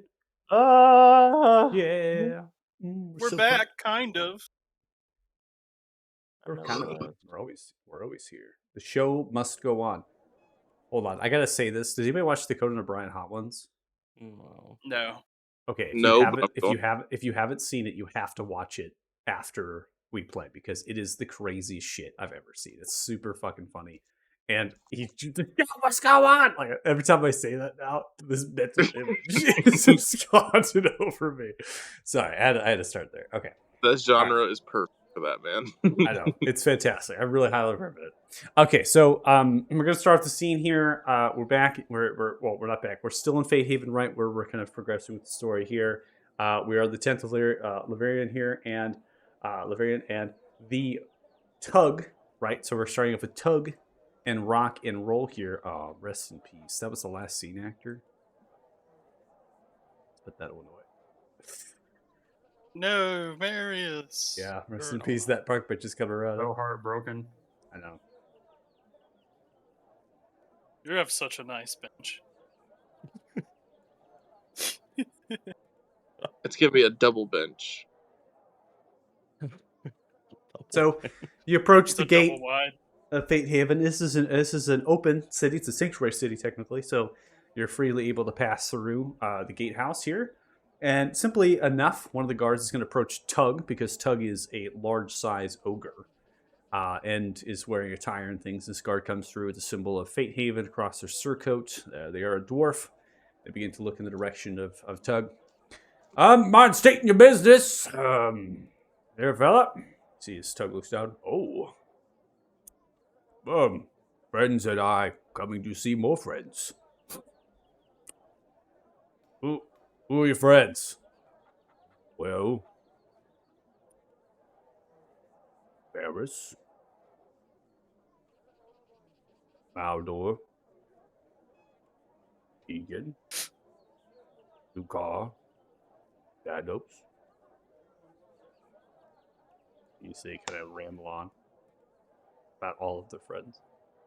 Excuse me, I would be first on that list because remember I came in like a god. Mm-hmm. Yeah, but I ate fish with them. Remember, out of the. Oh, I was about to say, the I'd be pretty low on the presiders list. of the council, creators of the last time that you talked to them. It's been a long time for Doug. All right, well, why don't you head on down this road here? Gonna pass through the town square, and then come upon the keep. Just hail for them. Tell them what you told me. Take care of you, Tug. Oh, thank you. I really appreciate this. Oh, welcome. Come on, friends. Oh, this is rock and roll. They're my friends, too. You son of a bitch. Hey, how's it going? No, Hello. Uh, Yeah, they can join you too. They'll join you too. All of you. Thank you so much. Come on, Rock Roll. Thank you, friend. So this must be Fate Haven. Is what my friends told me about. This is nice. Curious. Look at the facade of the structure. Begins to approach the entryway of the building, grabbing on it. Solid pillar. Begins to point in the Doug, corner. aren't you a little big to be doing that? Big to do what? Doug. Like Oh. you're like pulling on the building, man. Like you might break the building. What do you? It's Big- not structurally sound if Tug is able simply to just push it over. You're kind of big, man. You see as they look down towards you. Well, best to have no structure at all if it's able to be broken by Tug with one pull. I don't think you realize how strong you are, man. Okay, whatever. I'm not. Okay. Come on, let's go. And then Rock's gonna pick up, roll, put him on his shoulders. We're gonna start going. I'm Like just a gonna start dad. kicking my feet. I'm gonna pick you up like both hands up. Being passed by the alehouse with the fish as it's jumping out of a little pond. Some jumpy trout over the signage posting of the entry as it's kind of overhanged on the bottom right side of the structure. Tug begins to poke their head in through the door frame as they bend down, smelling. It smells nice in here. Ear kind of cries and shrieks from inside. Holy shit! He's a menace. He's a goddamn menace. Oh, only wanted to smell the food. Is that raspberry pie? I'll need some of that to go, please. Let's go in there and get it for you. Oh, are you sure? Yeah, you guys wait out here. Don't break the door. I appreciate this. I wait It's outside. for Rock too. And yeah, Raspberry pie. raspberry pie for everybody. Like, dude, Actually, but 2 for both of them. So can we get 5? Rock's gonna start trying to count on his finger. Rock, don't know. Oh, Bad. okay. Hold on, we're gonna roll play. We're gonna put you all down here. Okay. Oh my god, man. We've had so much serious scenes. This is exactly what we needed.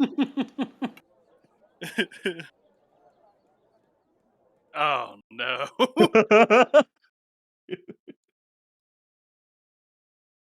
We're not Please, actually God, in here, no. right?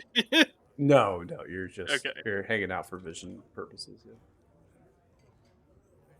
imagine they walked in on Tegan and Magello. I think I'd fucking Whoops. I can jump up on the bar because I'm probably smaller than the bar. So I'm gonna go over here to this side and jump up on the bar. Oh, well, hello, little thing. How can I help you? Hi, me and my friends would like some raspberry pies. 2 for both of them, so 4, and then 1 for me. That's very pies. Coming up, certainly, love. I appreciate it. What's your name? Call me Hopper. Hi, I'm Roll. That's Rock, and that's Tug. And I'll point out the window to the large. They're looking through the Hi. window. You see as Tug presses their face against the window. I'm Tug! And this here's Rat Smasher. This is my friend Rock. And that's Roll! Breakheart Tavern, Toga, I swear to roll. God. You see this literal 2 patrons sitting at that table looking at the window. They just snap their eyes back to the tavern. Well, make sure to get those pies. Would you like them warm? I would like mine warm. I don't know that those 2 care, but if you can get them a little warm. These they make way over underneath the counter. They begin to pull out those pies, as well as some on the counter themselves. They begin to hold them. Their hands underneath begin to glow with radiant heat. Sit them down. Oh, that's a cool trick. I'm gonna have to 6 come back copper, here. please. 1 gold piece because I'm too lazy to break apart the piece. Spending this rich kind of coin around here. Yeah, we helped some folks on our way over here, so they paid us. Kind of nice. You always so generous with your coin. Actually, this is like the 2nd time, 3rd time that we've been in a city. I don't really know what it's worth. Well, with that kind of protection you got carrying around, I'm sure that you can flaunt it as much as you wish. I appreciate it. We'll be Brother, back. hurry! I'm coming. Hungry. I'm coming. You're welcome, And little I'm just gonna darling. jump off the table with like the stack of pies that's bigger than me as I like waddle to the door. Take care of yourself, love. love. I love how we've come full circle with the pies. We got the pies, yes. Eyes are Yes. so cool. 2 for you. You take the first 2, Tug, because you know how to count.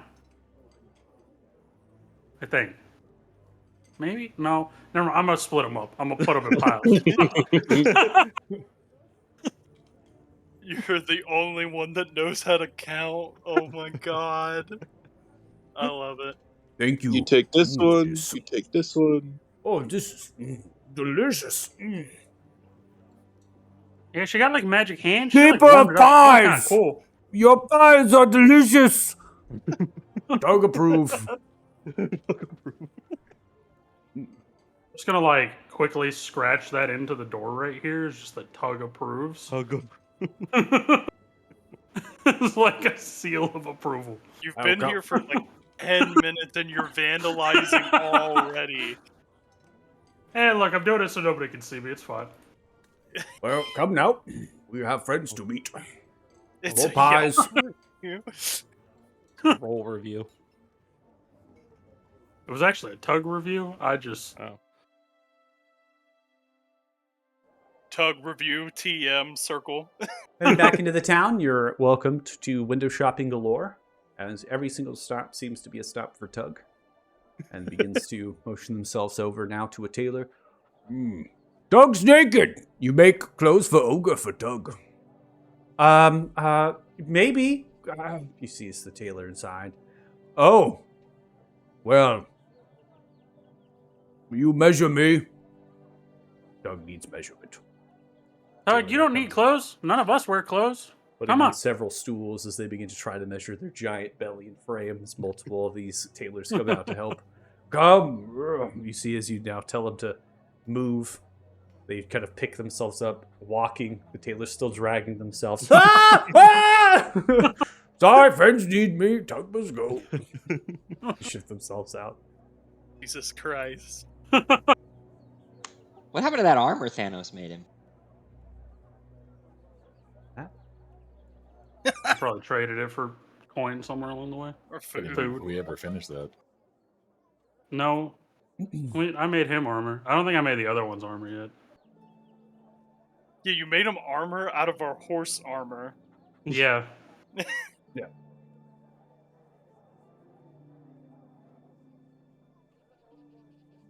Christ, I could just imagine.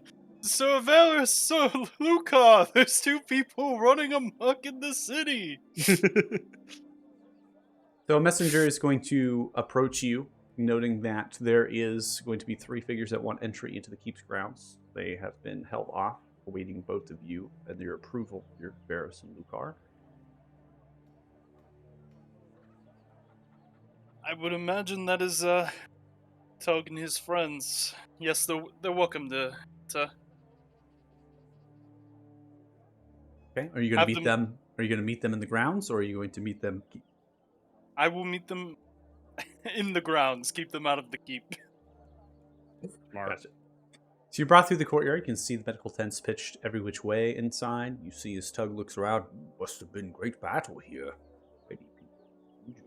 Staring around multiple structures. Then Lucar and Varys come into purview, elegantly dressed as they're making their way across the grounds. Tug begins to open their arms. Friends! Friends! Welcome. Whoa, Doug. I'm not very strong. Picks you up Be anyways. gentle. Mm. Oh, God. Warm hugs. Picks you up, Lucar, as well. You see, Varys is just tapping him like on the chest. Yes, it's nice to see you too, Tug. Tug, introduce friends. Rock and roll. Can you put me down first? Yes, sir. You go.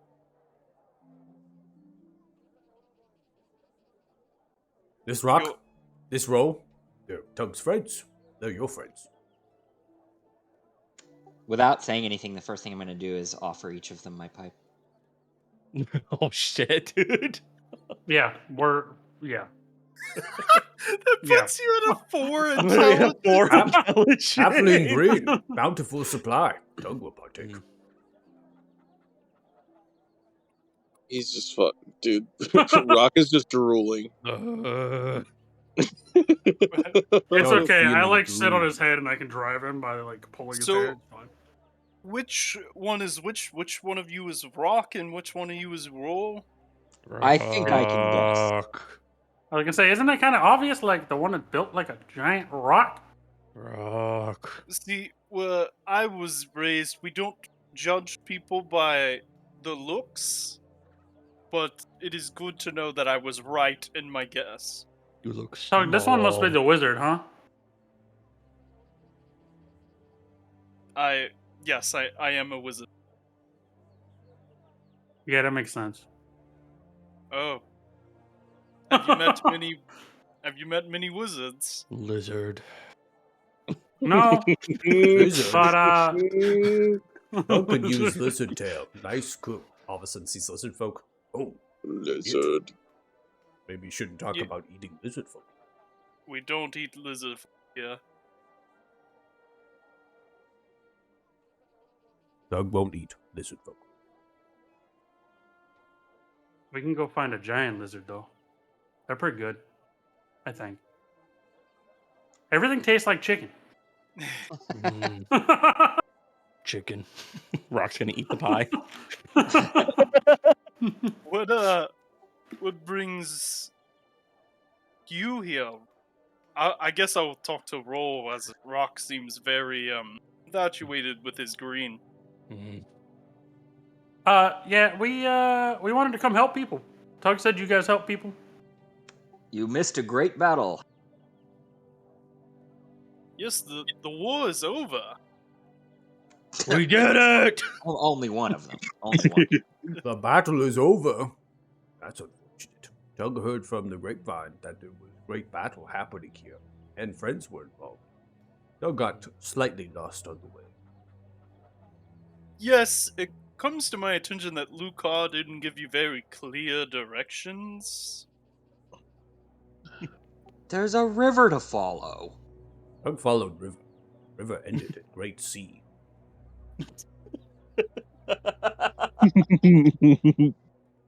I don't think Yes. that you told him to pass through the mountain first. I think might have. Ah, yeah, that does make sense.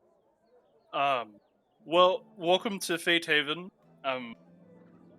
Do you have any other plans or goals? I mean, I don't know what we could help with. Nah, Tug just said there were some more friends here, and we met Tug a few months ago, and then some stuff went down in the Stone City over there. So like, yeah, we figured it was best to go make some new friends. We Yes. like friends. Doug heard Uh, that you all saved Silver Dragon and Great Dwarven King. Nice. When he says that the Stone City, I think Varys' face is gonna harden a little bit. Your acquaintances of Car? No, not really. I mean, we lived in that orc area over there in the mountains, the hills, and after you guys were so nice as to get rid of Ukar, all the orcs started fighting each other, and it was no longer safe for rock and roll. Orcs, stupid. Yeah, orcs are very stupid. Not like us goblins, huh? Yes. You're right, brother. Rock, I think Rocky Varys is not goes orc. like- Rocky is big goblin. Big goblin. He's a very big goblin. I'm Has just going to seen elbow Varys really hard and say I like them. I think This Varys is so skinny that when you elbow him really hard, he like falls on his ass. You see his Tug begins to Tiny point to the man. keep. Is this friend's home? Points to the keep. Some of us live there, and then I will like point over to the big tower in the like distance. That is where I live. Tug likes this stone house. Big keep. You should see how much his tower has grown over the last 3 months. I'm gonna say it looks like he's compensating with something. I don't know. Stop and stating something. Yeah, sure, we'll go with that. Well, friend's home, Tug home. Yes. Home. Right. Well, Tug, we are planning to leave again. Oh, I don't. Did you want to come with us to the Crystal Desert? Crystal Desert, harsh land. Tug never set foot in land. Maybe after chickens. Tug hungry. Chickens. Oh, You just ate 2 pies. What do you mean you're hungry? That was appetizer. Tug needs entree. I told you if Oh, you good. eat more, Munchies. you would grow more. You don't eat enough. Deserters of Rock would clear flock of chickens in one meal. Dessert chicken? What? well, we can do, Tug, since you're such a valued friend. Is we will throw a outdoor feast. We'll get some food for y'all, and we'll eat it out here, and we'll have a conversation about what's next. Doug will have feast inside big stone house. Can you Yes. fit inside our house? He's not that large. It's a huge keep. Don't worry. Uh, Tug will if swing Varys- Rat Smasher at any door that's too small. No. No. Gosh. What we'll do, I will teleport us all into the keep, into a room that is big enough for you. What does teleport mean? Why not try door? And I will say watch, and I'll grab Tug and Rock's arms and say, everybody grab hands. Rock's gonna grab his own hands.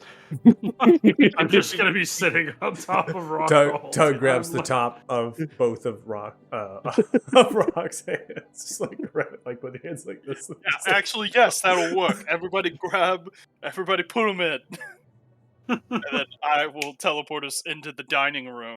Yeah, the dining hall. Yeah. And I'll instruct the keep staff to prepare a feast. I'd just like to think that when Tug followed the river to the sea, he was like, "Oh no, friends have drowned." Holy shit! Yes. I can't with these Yes. already. see his- Varys is literally like, "Wait, you're not," and then Luco's like, Vibe check, Varys. See his Tug I looking like- around. He goes, "I like them." You see his Tug looking around at all the food scraps from the morning breakfast. Looking at all the tables with many people sitting upon them. Teleport means brought to big. Big, Yeah. I mean, big place. just so you understand, Tug, it just means to move from one place to the next right away with You no see time. as they grab you and they move you to another square just to your right hand side. I teleported you. Teleport. Yes. Mm. Rock teleports Man. roll all the time. All right, we'll do- Teleport roll. there is a No teleporting here. No, there's no No. teleporting Okay. inside the keep. We saved that for outside. Okay. Actually, man, I can't, dude. I I can't. don't know what to do. This is where a feast with flock of chickens. Block of chickens. Why do you want chicken? Doug eats chicken for lunch. At least 7. And I will signal a staff member to come meet me. Fucking privileged ass motherfucker. Yes, my lord. Snapped. This way. How much chicken do we have in this keep? How many defeathered and ready to cook chickens do we have in the keep right now at the castle kitchens? That's what you're asking me? Yes. We have over 4 dozen, my lord. Cook 'em all. Only 4. Certainly, my lord. We'll make sure all of the chickens are cooked. Thank you. 4 chickens? What is How this can more dozen? than 4 chickens? No, Doug is don't understand. It's okay, Tug. We don't do math. Remember, you two don't do math. We don't do that. Okay? No, math bad. Mess Listen, bad. Doug, Doug's head hurts. No, listen. You will have Rock, Tug. We'll have as much chicken as we can make. It will be a lot. It will not be 4. You see Tug snap the eyes. Looking across the dining hall, you can see a small little rat climb onto a table. No. Doug no. grabs I'm Rat just Smasher. I'm gonna chuck my Begins to dagger run out in it. the direction of the table. Nope. I'm gonna chuck my dagger before he can get there. Go ahead and make an attack roll. Oh.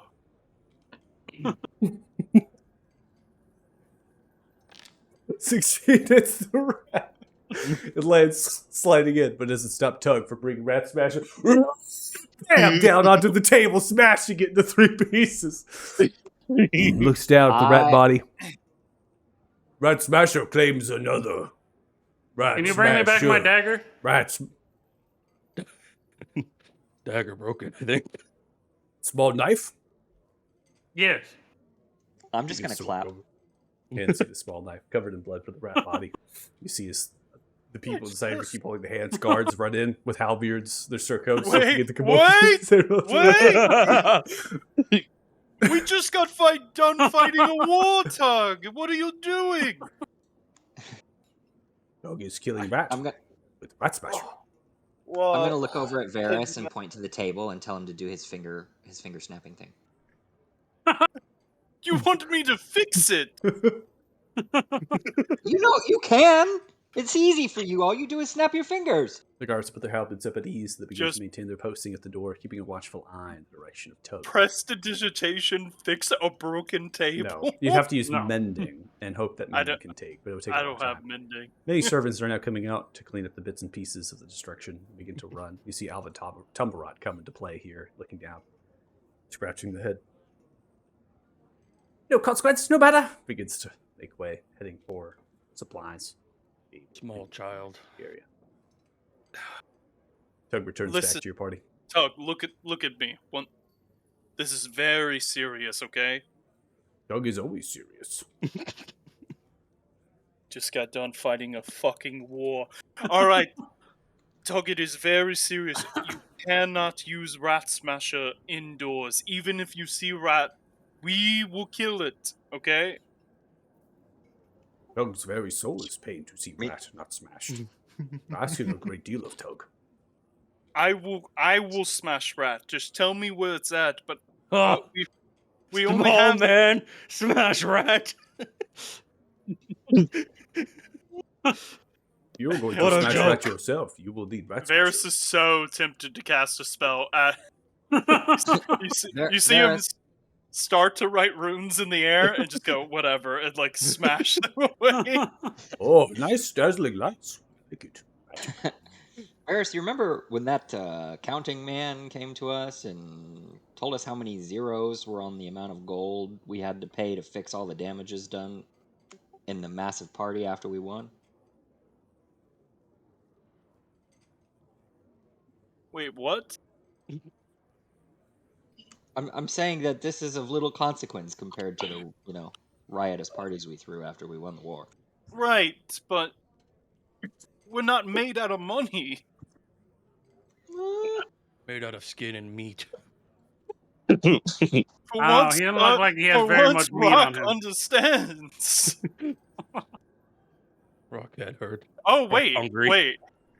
I do have a feature I can use to fix it. I'm gonna use Willow's Weave of Time on the table and rewind it a minute back. Or that rat better be there again. See, I Rewind it back told a you. minute as you Snap do your the body fingers. of the rat. Warp back onto the table. Tug grabs the rat smasher. Rat. I got it. No, I got I it. got it. I got it. I got it. And I will shoot a fireball. No, I won't shoot a fireball at it. I'll toll the Start a dead. fire. at it. Okay. I'll roll a d20 for the saving throw. Failure. Nah, 20. Nah, 20. Sees the rat convulses, hops down to the table. This is problem for Tug. There's Tug will need to have at least 10 chickens now. We can do that. We can get you 10 chickens. Why stop at 10, Tug? Why not 12? He doesn't know how much that is. He's just saying numbers. Tug is reasonable. Yeah, they said they had 48 of them. So 12 is reasonable. So What So is Rock- 48? It's a big number. Big number. 48. so Rock and Roll, how do y'all know each other? Oh, this is my brother. I found him on a rock. That's also where he got his name from. Oh, that's so he's a big goblin and you're a small goblin, correct? Yeah. And I will telepathically reach out to Roll and say, "You realize he's not an actual goblin, right? That is something you understand." Why are you in my head? And no, he is a goblin. He is a very big goblin. Who's If in you your tell me head? one more time he's not a goblin, I'm gonna throw my dagger at you. All right. Man, where is Vanishing rock. Radic? I need a soothing voice. Oh, man. I'm gonna beckon Tug over to this mantle where there's like a displayed two-handed greatsword. I'm gonna Oh. take the greatsword off the display. I'm gonna toss it on the ground, and I'm gonna ask Tug to put Rat Smasher on display for everybody to see. Rat Smasher on display. Great honor to Doug. Put Rat Smasher onto it. That was. And then I'll beckon a guard to come over and grab the. The guard That grabs was the one sword, of so did the Lord. Maldor's great Word, word. swords. What do you do? Where Never is- mind. Not Never. going I anywhere. need to go back to the tower. Apparently, I am not needed here. Where is Maldor? Deacon. Nado. Oh, I think we'll need to sit down for that one and drink. Rock's gonna sit down, crisscross applesauce stuff. that's a good idea. Let's all sit on the floor. Doug sits down, crashing through the ground. Solid stone, you're fine. Just as a dent in the floor. I'm like sitting on top of Rock's head at this point, just crisscross myself. Roll's butt warm. Oh my god, how did this happen to me? I'm the son of a lord. I am the heir to a house. What am I doing here? I am just going to pass my pipe over to Varys You know what? and It's- demand that he smoke it. Demand. desperate times comes for desperate measures, and he's gonna smoke it. Oh shit! The man's gonna lose 2 intelligence. Where's the effects? Oh no, I don't know where the effects. You can't put them on without your token. Okay, yeah, we'll just say I have 20 intelligence instead of 22. Really changing Oh, things man. up. You feel it. You feel it. Drop to a whole 16. It's fine. So at this I point, mean, we when don't you're having need- these moments, you could always take Go your ahead. crown off. That's Your true. TR, whatever you want to call it. But it wouldn't You know what? lose a 2-man even if I took it off. But yeah, I'll take it off. You know, I'll purposely make myself as dumb as I can be because I can't. Maybe I'll look up. I'll talk to one of the wizards. Be like, cast feeble mind on me. Do it. I can't what- take it anymore. And once we all have sat down and we have drinks, we'll go into the tale of what everything happened. Yeah. So the drinks will be provided by the kitchen staff here. The feast is going to be prepared for the entrance of your friends. The chickens will be prepped and cooked. Tug will obviously be extremely sad. But Tug has lost a lot of people. It's just another loss in a great well of many. Taking the feast as an honor to them, they are going to now 14 chickens. Is the highest number that Tug.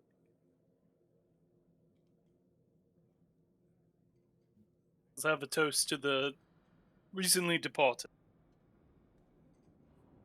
Tug raises it. Here. Friends. Drink it. So Yep. Go ahead. I was just gonna say, so roll. Now that there is no war, what do y'all plan to do?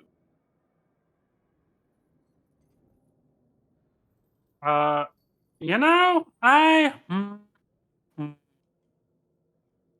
hadn't thought that far. Are y'all accomplished fighters? Yeah, we have a couple of tricks. We can go outside and we can show you.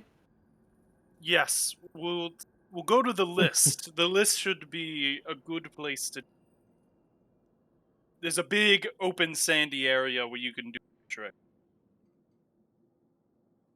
Okay, and I'm gonna jump off of Rock's head onto like Tug's shoulder and just kind of like pat him on the head because he's sad. We're Okay. friends now, Tug. Friends for life. Doug, stay here. Plenty of ale to drink. Food to eat. Have fun, friends. Doug. Continue.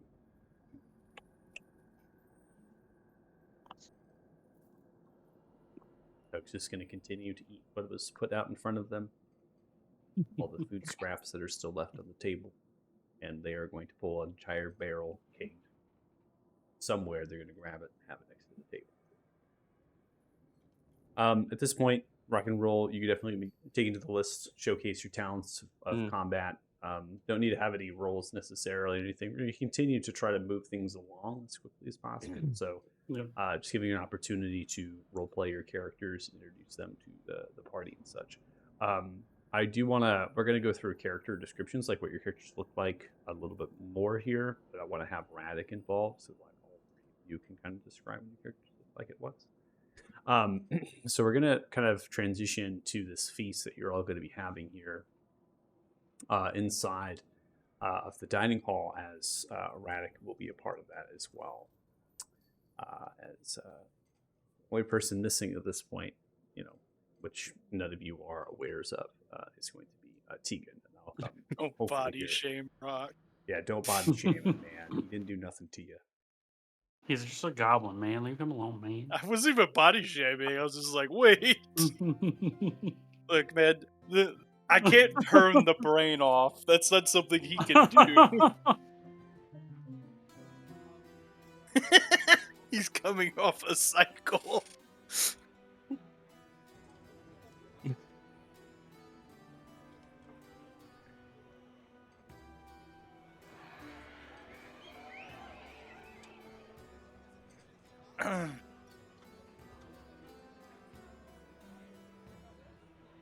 How long does halfling green last for? That's for like an hour. Can we Okay. smoke it? It's infinite if you're around me. Yeah, I was Yeah. gonna say, I'm Yeah, if you're assuming just- Lucar is just sharing with us the whole time. Offer hits every little bit there. Varys gets way too high and never smokes anymore. He just gets stupid high because he's He gets paranoid He's after getting the first paranoid one. as Yeah. fuck. So the large dining hall here, these rectangular wooden tables with benches and stuff. They have candles upon them, most likely tapestry laid in the center like runners across them to place the bowls and the other assortment of goods that is going to be cooked for this feast. There's also going to be banners upon the cranial pillars that extend down, bracing on either side of this elongated dining hall, and then you do have buttresses that arc over and connect those pillars in the kind of A-frame like style of this dining hall. Now, as far as Tug, they're continuing to eat their chickens, drinking themselves, happy as a clam, and Rock and Roll, you'd be doing the similar at the same table with Tug.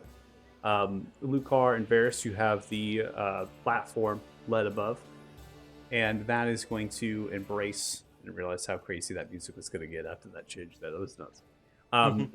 So you're going to be up on the actual platform where the king's table would be, the lord's table would be, right? The colors of the ill-fated adorned on tapestry of that table, as well as banners on the left and right. And then the kitchen staff, which is the floor below you, are making way upstairs or by elevator-like mechanism shoots to be able to deliver the food upwards. Staff are making their way around with pitchers for drink to refill, as well as to lay down bowls of this food. Radic, floor is going to be coming to you at this point. You've now made entrance into the dining hall. Also going to advance the time clock to put us into the evening, which is most likely. Now, the summer months, this is going to be kind of interesting to talk about, because it's the first time that your party has been in summer, I suppose. Right now, there's both moons are near full, so there's a lot of light in dark. Even it's going to be pretty much, even if you don't have dark vision, you're going to be able to see it at night.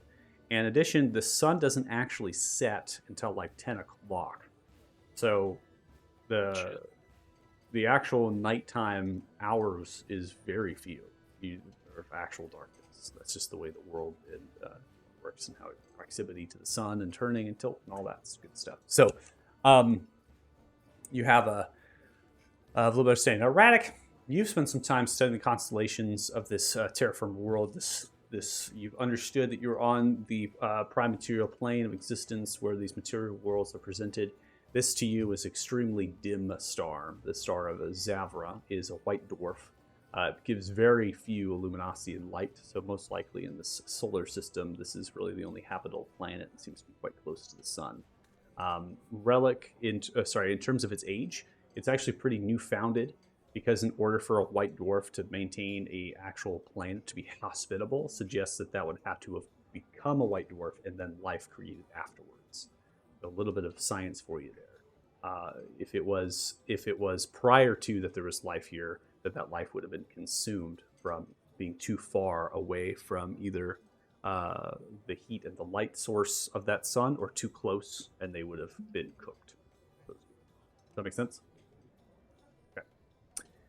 You have taken some time in providing your druidic powers.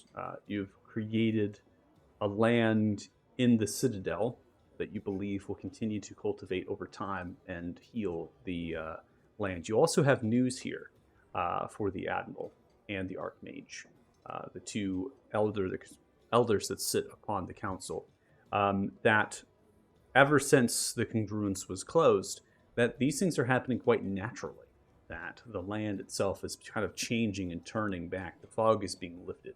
It's not only do you have good news to report that your efforts were a success, but also that the land itself is being restored.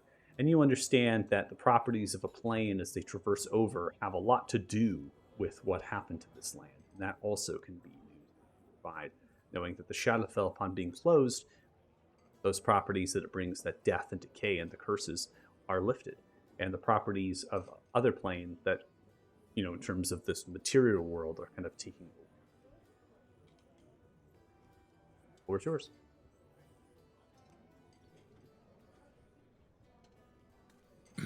Yeah, so Radek will approach the table where Lucar and Varys are seated. Let's see, we are celebrating, brothers. What is the occasion? A successful to the war? Friends. Yeah. Just friends. overall. Friends! Oh, you have some new friends, I take it.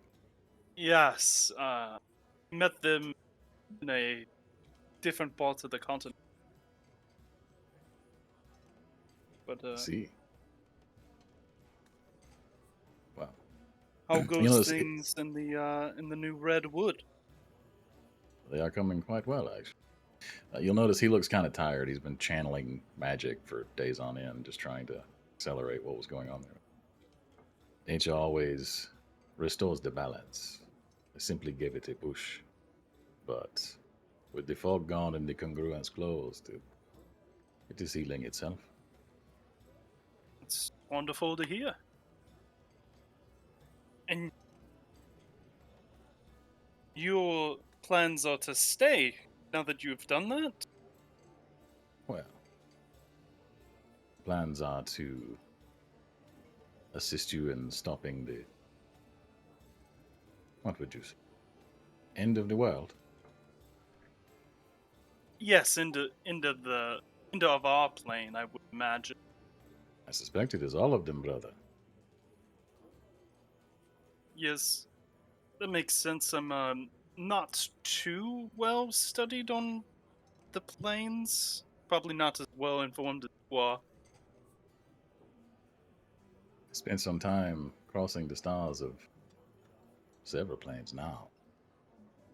Everywhere I have been, this devourer is consuming and destroying stars, planes, civilization. There's chaos everywhere. May I I? came here because I saw it was probably coming here next. May I ask you a question? If you travel the astral sea, correct? Certainly. In all of your travels, did you ever see Celestia having him wandering as well? Surprisingly enough, I did once. He's not the very chatty sort. He just kind of floated there. I stood and I stared at him. And at first I thought he was ignoring me, but after some time I began to understand who he was and what he could do. And in staring at him, he taught me things. And he will raise his hand and cast a spell on Varys, and he'll use protection from good and evil. His lesson was less that he does not need to teach you. The knowledge is there if you go looking for it. Well, ever find yourself traveling to Glenmark for any? There's a big temple of Celestian there where I am from. Go and see it. It'll be fascinating. But yes, I suppose I should tell you why I came here, honestly. It's helping with your war, healing the land was more necessary in the moment to restore the balance. When my world was destroyed, I was part of, I should rewind. I was part of a group led by human man, surprisingly, named Magello. We call ourselves Vrisaldas. In your tongue, the Chosen. We were attempting to stop the destruction of our home in between the planes, circling our star. But we were unsuccessful, and the star exploded. Fortunately, or as fate would have it, I was far enough away that I must have been propelled across the plains into the astral sea. When I awoke, it was your stars that I was looking upon. You see, the order that I belong to, we follow the stars. We use them as signs to guide us to restore order, fight back the chaos. I began to see such signs among your stars. So I followed them until I found a floating rock, a battlefield of sorts. On it was a fortress, a keep or so. Within that keep there was a gate guarded by winged soldiers, very fierce looking.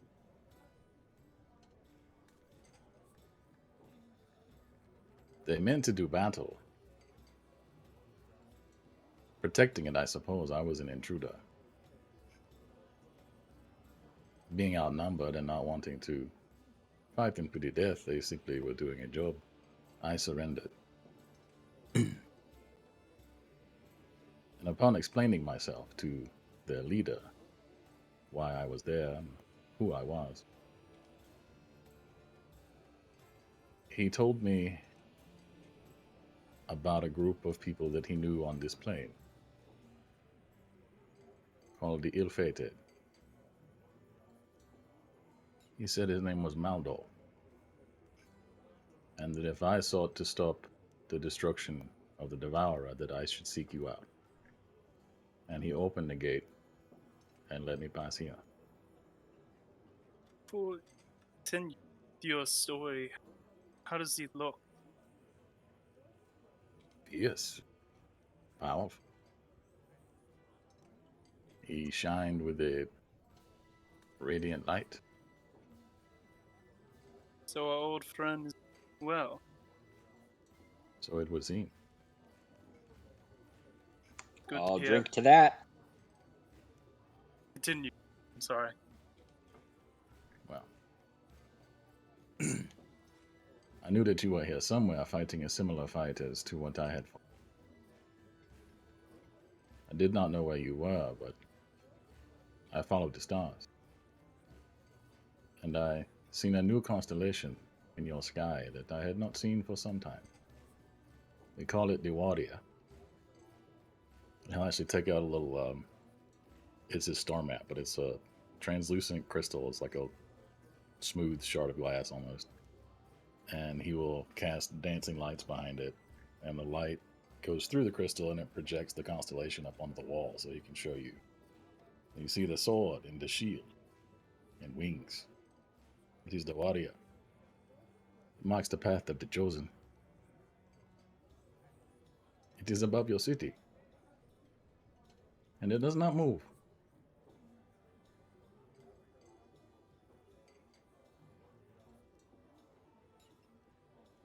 Stars that don't move? So it would seem. Looks over at Varys and goes, that's weird, right? I mean, I actually don't know if Varys would know that. Like, I don't know how much information Varys.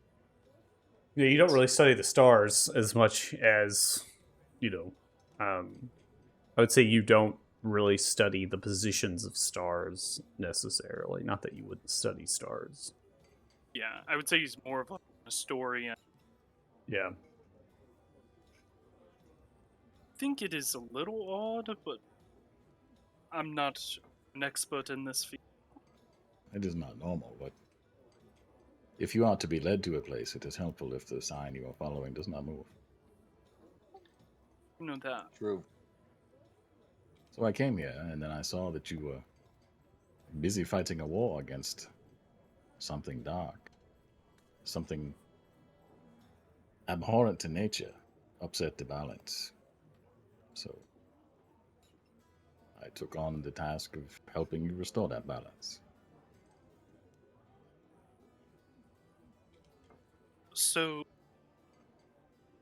I guess my one question in all this is, now that you have helped restore the balance, you aim to help us save this world. That means you will be traveling with us, correct? If you would allow it. I have no problems with that. I, too, am on a quest to avenge the destruction of my world. Crosses my mind for the first time in a while, Varys, that you are the only one of us that is actually from here. You say that, and I'm not actually from Artheria. No, but you're from this world. I am. You too are from distant stars, brother. A multiversal traveler, if you will. I sympathize. Can be jarring. I believe your old man Magello companion may have had a hand in me jumping here? Does seem to get around quite good for a human. I don't know if I've met any one human that has been in so many places at once. He tends to pop up when it's convenient, it seems. It's dire. He saved my life once when a world was ending, and then again when Damodar shot all those little bolts. This is Ration magic. race, you mean? I don't know, he casts many more than Varys does. Damn. Wow. That man just catching all the strays this session. Looks like that tale was not telling. I do the best I can. This Did he beat Damodar, I'm gonna pat him on the back real, gently and be like, you do great. he is your enemy. Damodar? Yes, he is. Or at least we think so. You should be clear if you are to have an enemy. The thing is, he doesn't treat us like an enemy, but what he's doing to this world, we see as a terrible thing.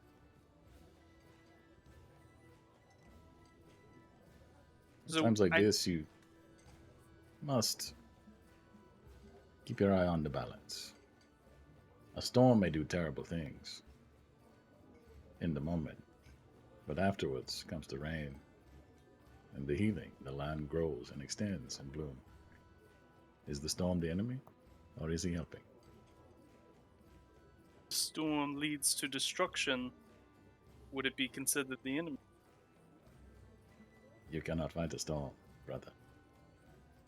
Perhaps you could move it, but I'm still practicing that one. You can fly in it. I don't know if I'd recommend it, but yes. Well, You are welcome to join us. We are planning on leaving soon. Gonna get stuff together, our supplies,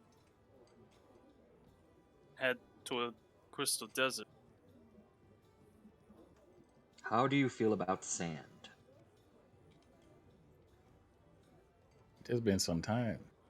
I suppose it is one of many things on this plane that I will have to experience. I hate it. Listen, I hate it too. It gets everywhere, but to the sand we go. besides the point. I'm glad you brought news of Maldor. I was worried that Helm would punish him. Seems like he found the balance, I'd say. Have you met Linnea? No, I do not think so. She was his astral guardian, partner, protector. She is here now. Is Linnea in the feast hall? Nope. And at some point we'll introduce her. If she stayed around Vadehaven, kind of said that she's free to do as she wished. I'm sure she would love to hear you recount your physical description of him.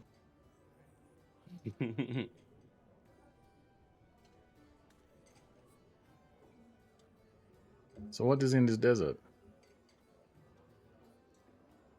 You know of the dragons that are harrying the armies to the south.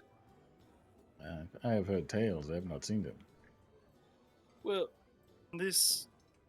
I don't mean to insult your intelligence, so just tell me if you understand this, but Good way to start. on this plane, there are chromatics and there are metallics. To spawn a Tiamat, evil thing. Yes.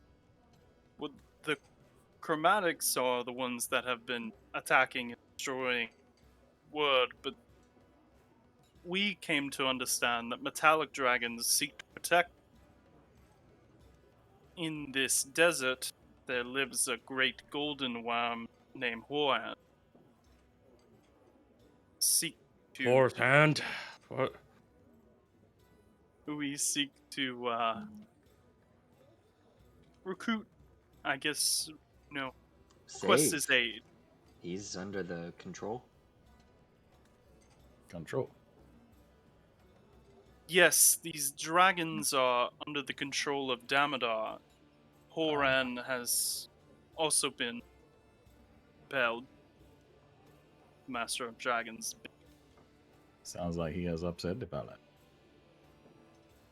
Indeed. He has We done mean to- a great many things. We mean to take one of them back.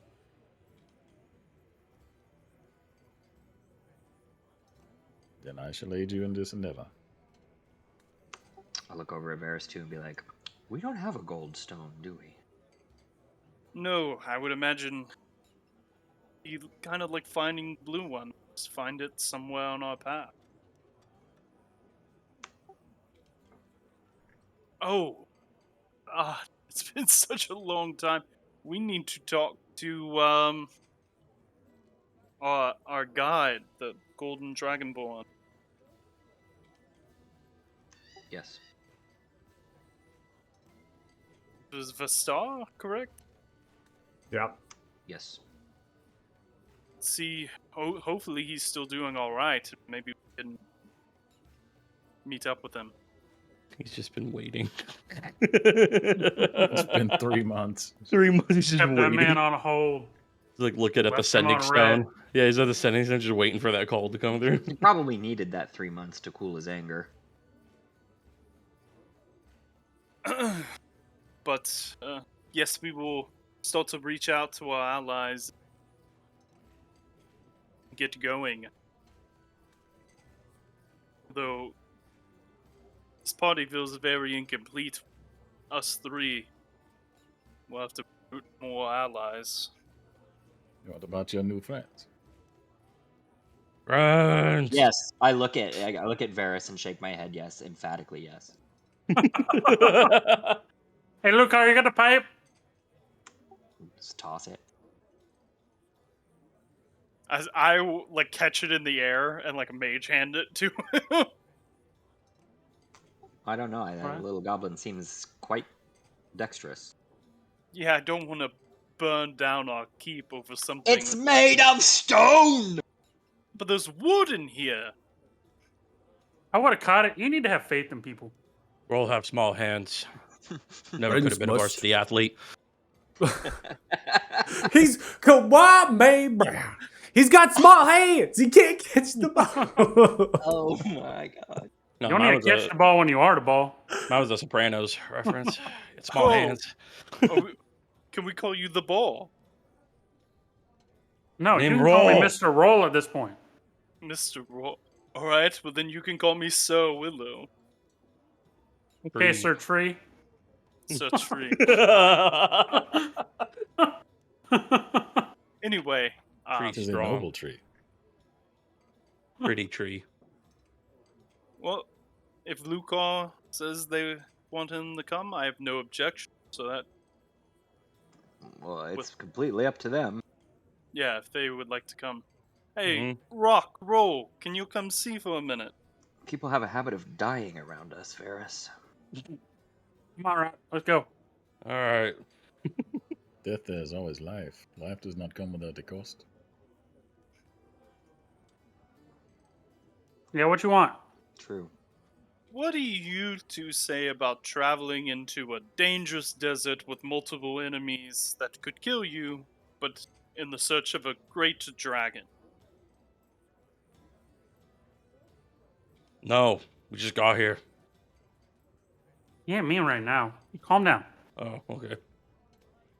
Yeah, I mean, we don't have a home right now, so like, yeah, that's fine. Oh, well, actually, I've just the trick for you. And I will, like, get up from the table and walk over a couple feet, and, I'll cast... I'll cast As he's doing that, I'm gonna whisper over behind my hand and be like, he's been waiting to do this for weeks. Yeah, I will cast Mordecaiden's Magnificent Mansion. And, I'll You know what that spell open the... does, right?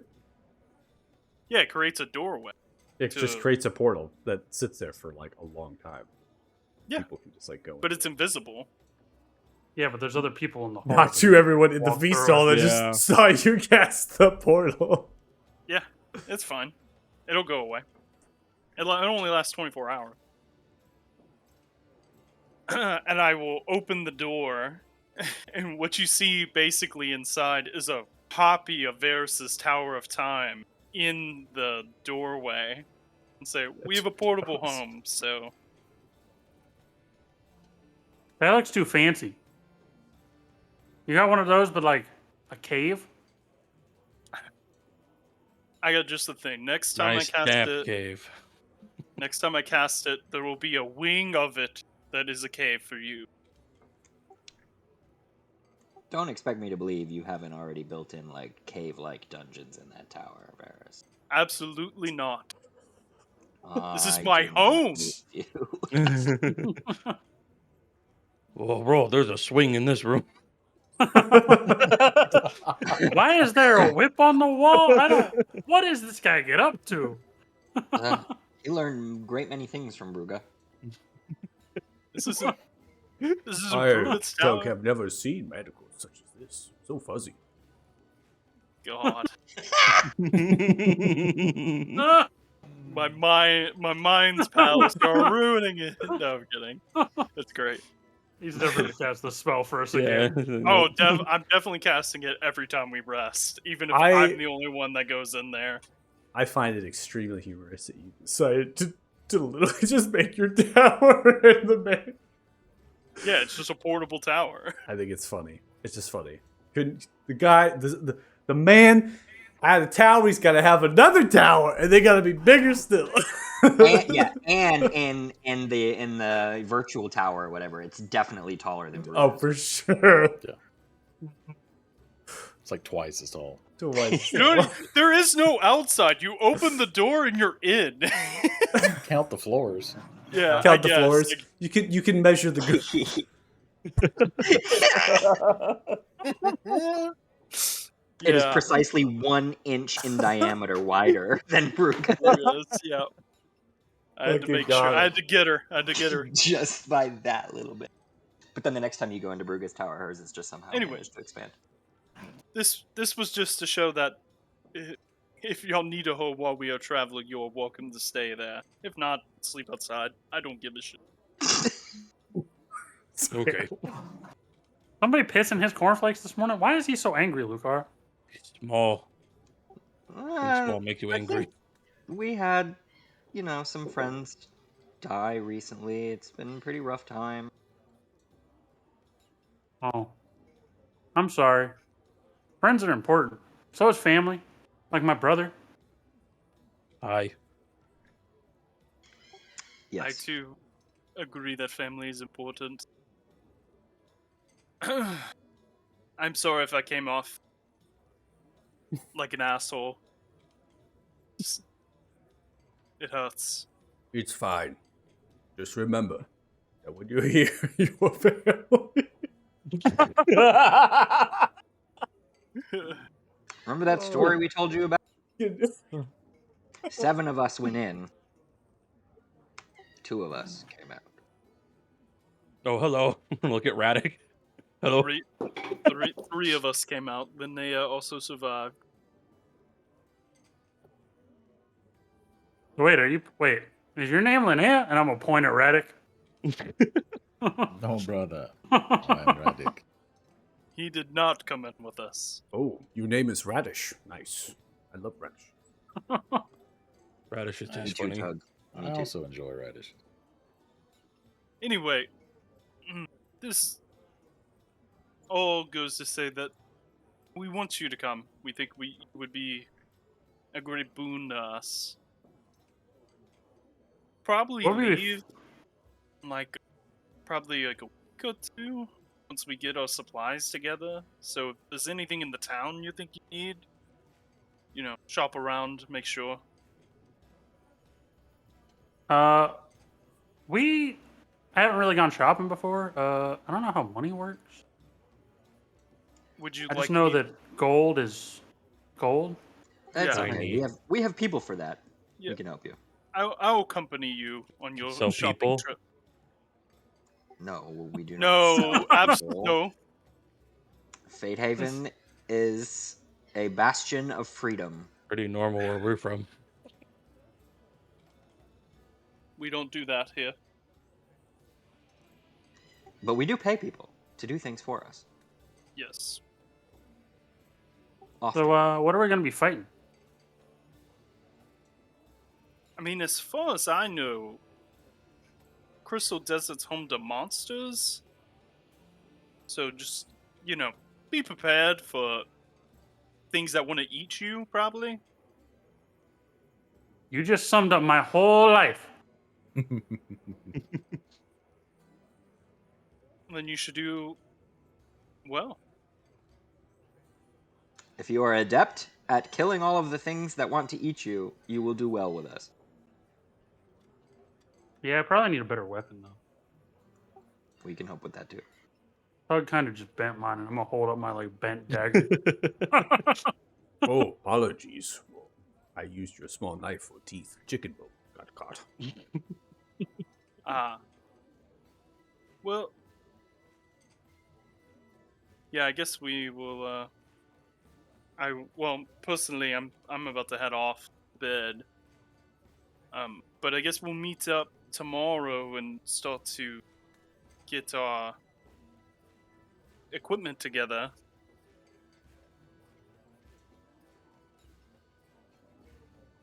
Okay. As you wish. Agreed, Are you coming with us? sneaky. Doug Yes, can go with Braddock has agreed to this as well. you. Doug can go with. But if you all go, who's going to run this fair city of yours? Doug could be leader. We have people. Tug's for big that, and strong. Good but leader. You could help protect it. And you are Hmm. very capable with rat smell. Doug will leave it up to you. Doug has only just got here too. Doug likes friends. Doug likes chickens. Endless chickens. I don't know if endless is the word, but a lot. Eventually, they will run out in the kitchen. You might have to eat some. They'll get more chickens, right? Tug, where are the rest of your friends? Deserters Right of here. Ruck. Well, these friends are here. My other friends. Deserters of Ruck. They are back at City of Stone. They got Are jobs. they safe? Happy? Yes. Dragonpike took over city. Council's back. Dwarf King took to their city. Mountain. Great. They are Deserters of Rock are helping rebuild. They get swing big hammers now. They're very happy. Do you like to build? No. Tug did not want to build. That's why Tug left. Smart man. You have good buildings, though. Tug checked out when he was on his way here. We do. We pay our builder handsomely. It is not cheap. Oh. We will feast. 2 chickens. Raises it up. 2 friends. Family. And that you didn't drown in that great sea. Tug was fearing the worst.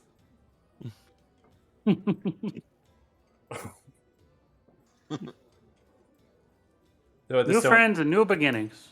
new friends and new beginnings. You're able to say your final things here. So we're gonna go ahead and pause this, and we're gonna transition the day numbers. So what we're kind of do, like I said, towards the end of the session, we're getting close there. Here, where we're gonna have like downtime stuff. So like stuff we're not gonna really role play in character, but it more or less like handing out items that might be in the group pack, or items we want to like share with our friends now in this new adventure, or even just buying items in general with currency that the group might have they want to offer up, and just like strategizing a little bit more than doing narratively, keeping the role play could take a lot of time to do that. So, and then finishing the level ups as well. So we're going to advance the time clock here. We're essentially going to come 10 days or so, come back to that 20th, which is going to put us in the direction of you, Tegan. So Tegan, you at this point are exiting the Jumpy Trout, and you're having that, almost serene feeling as you're beginning to make way through the town here, and stumbling upon the road sometimes, gripping yourself to the sides of buildings. It's almost like that, PTSD, the trauma, right? It's all like ringing through your ears, and the sights and the sounds and everything is like accustomed. It's almost like your body is actually getting used to what they're experiencing here. So they're just like getting the bearings of everything that's happening to them, and they're trying to understand that and all of that. Some of the people, like they would come up to you, right? They're going to be like, "Are you okay?" And you don't really like say anything to them. You just kind of keep walking. And as soon as you are coming into the actual town square, you can see that there's a statue that strikingly resembles, in like a little bit, of each of your party members. That, right, each of your party members besides Lucar and Varys, and then you lock eyes with a statue that looks eerily similar. And there's masons with their scaffolding and the other things as they're marbling and chiseling stone, and you're just like staring basically at what is you. Oh Mason my god. Mason looks down towards you. Am I on the work down there?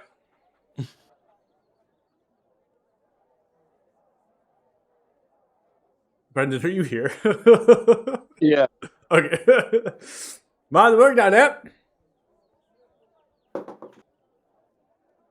He's Haverwood. These are looking at a painting of some sort on the scaffolding held by a podium. They stop and they look at you. They stop and look at it. They stop and look at you again. Oh, you look a lot like this, eh?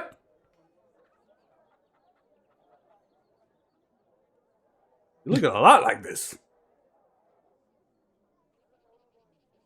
And they look down towards you, and you're already moved on. Stumbling right away. as they're looking, and you just continue to move on in the direction of your keep towards the wall. Stop, cross the bridge, look up. Soldiers look down towards you from the gatehouse. Well met, traveler. No bags? What business you have with the fated keep?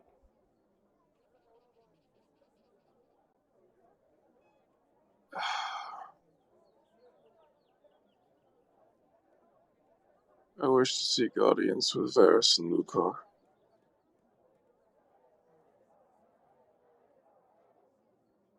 The Admiral and the Archmage. The what? Admiral Lucar, Archmage Varys. Elder Council Mhm. members of ill-fated. They're rather indisposed at the moment. Open court is in session tomorrow at midday. Maybe permitted entry there, and then. Come back another time. Oh, okay. Well, I live here, so I'm gonna go in. You most certainly do not. You were not allowed in here. Dude. I'd like to cast Hypnotic Pattern. Okay.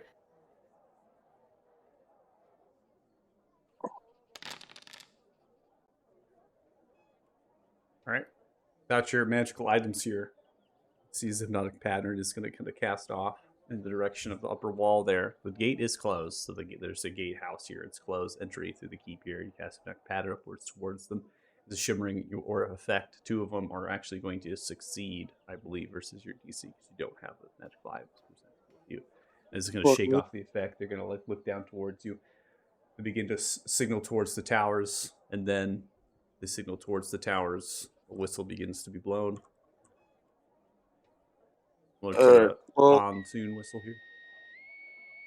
I'm just gonna dimension door into the keep. You can't, though. The keep is guarded.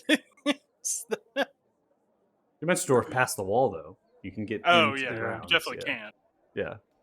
I was just saying, like in the keep itself, it's protected, Yeah. right? And then a bell slightly begins to ring, and you can see they're looking down towards you. Stay right there! You're under arrest! In the name of the ill-fated! And Fate Haven! Psalms! You see as they begin to work themselves from the towers, crossbows begin to be raised down towards you from the arrow slits, and then the gate is beginning to be opened from the actual keep. At that point, you simply just grab your hand, cast your magic, and you dimension your past them into an area inside of the grounds that you have remembrance of, which is most likely going to be in the direction of either where Captain Morgan in that quartermaster type house at the docks is going to be, or just at some entrance into the actual keep itself. So, but you can't dimension door into the keep itself. It's your choice. I would just get as close as I can to where I can just enter the keep. Okay. The I dimension live door. You enter door in the direction of an entry into one of the bastions. You then begin to kind of walk through. A couple of the staff look towards you and just slowly lower themselves down. Kind of just looking, good morning. Just kind of walking past you as you make way into the keep. You're looking around in some of the corridors. Things have changed, but not drastically. A lot of medical tents behind you in the keep's grounds. You just kind of ignore that and continue to stumble through. Where are you headed? I'm gonna head directly to. I mean, there would be no way for me to know if they were actually here, right? No. Not yet, anyways. Yeah, I would just head to the Chamber of Fates, and then if they're not there, I'll head to. I mean, if Lucar stays in the keep, I would head to his chambers after that, if no one's in the Chamber of Fates. Okay. So what we're going to do here is we'll probably are going to say that you're going to make way into the direction of the Chamber of Fates. You know exactly where to go. You're going to be approached by people then that would actually recognize you at that point, because some of the actual people in service to the keep, inside the keep, they're well served under the Watch Commander Thalden here, put in position of this King's Guard. And so what they're going to do is they're going to recognize you at that point, and they're not going to stop you from just going into that chamber. So you're going to be like stumbling into that chamber, and essentially not stopped, right? And then you're just going to come and you're going to take like a seat, right, on just a seat that you might have familiarity with, I suppose, right, and just kind of holding yourself there, right. And at that point, there's going to be message that will be sent with haste in the direction of you both, Lucar and Varys, that there is somebody that looks like Tegan or is Tegan that currently is in the Chamber of Fate. And at that point, the guard will probably brace the stairwells and stuff in case something is going to happen, and await both of you to take the opportunity here. So at this stage, Tegan, you're going to be up there, and we're probably going to come to Lucar and Varys, and then we'll also have in the mix the Watch Commander is going to be here with the King's Guard that protect the entrance into the chamber here. The crowd, we'll go ahead and put just a small crowd sound. From mutterings and murmurs, Watch Commander approaches, armored, the helmet on. My lords, suspect someone has gained entry into the Chamber of Fate. King Guard on duty, they allowed them entry. They look just like Tegan. We have made sure that they have not left the Chamber of Fate in case they are someone under a ruse or disguise, but as far as the appearance, it matches. They been there for some time. The moment he speaks, I'm going to haste and pop out my wings and like dart off like a comet. Okay.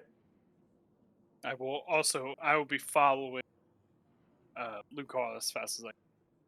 Okay. All right. Now, the rest of you here, can you actually, when I change it to the Chamber of Fates, you can all see it, right? Right, there's no token vision?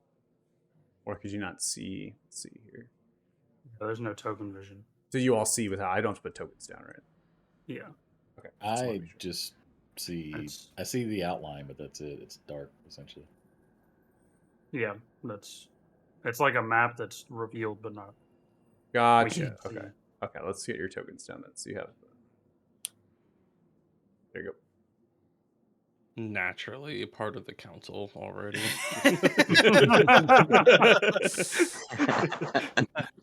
Rock part of council. Rock shit. Rock rightful place.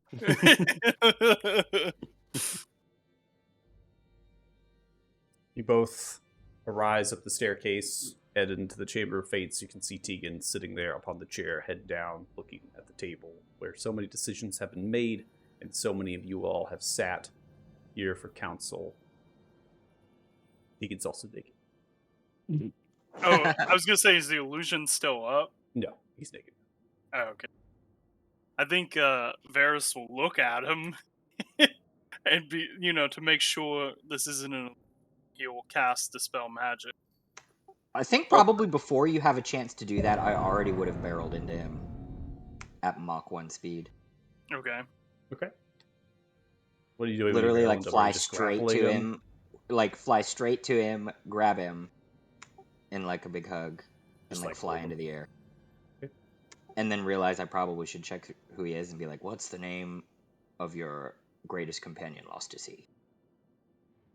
Oh, Oh, okay. bringing up all of this man's yeah, loss. you're really putting him through it, man. I miss him dearly, but he's no longer my greatest companion that I've lost. I miss Rodrigo, but not as much as my friends. Yeah, and then I'll smother him. Okay, then we'll say, now I get there. And then I'll hit him with the Dispel Magic, just to be sure. Counterspell. I counterspell his counterspell. You well, I set out a counterspell dispel your magic. counterspell. Does not seem to have any sort of effect. Tegan.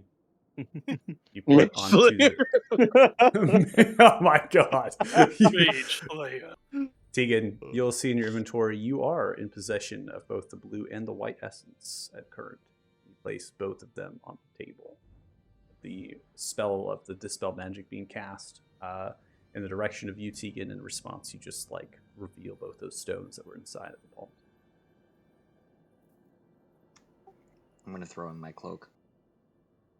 Yeah. I think I would do that as well. I would take mine off my back and be like, cover yourself up. I put it on. And then I would probably go up to him, like grab him by his shoulders to make sure he's real. And when he is real, like when I feel him, I'll give him, raise him. He'd kind of gingerly embrace you back just because he's probably still feeling pretty weak. Wait. Where is Maldor, Thanos, and Marius? They came back too, right? We already know Maldor is with Helm. No.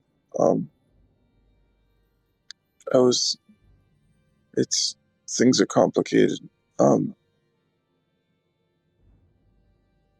Bruga, and she was able to bring me back, but Maldor and Thanos, they moved on to somewhere else. Not coming back. No. Marius, I don't think Bruga ever had a chance to make a clone of him, and I didn't even know if he had died.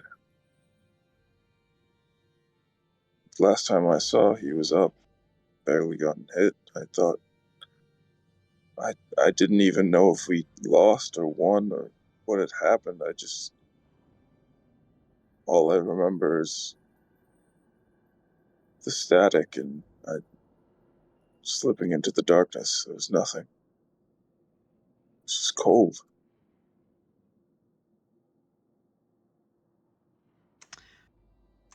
Out of character, were Tegan and I the only two who didn't lose time?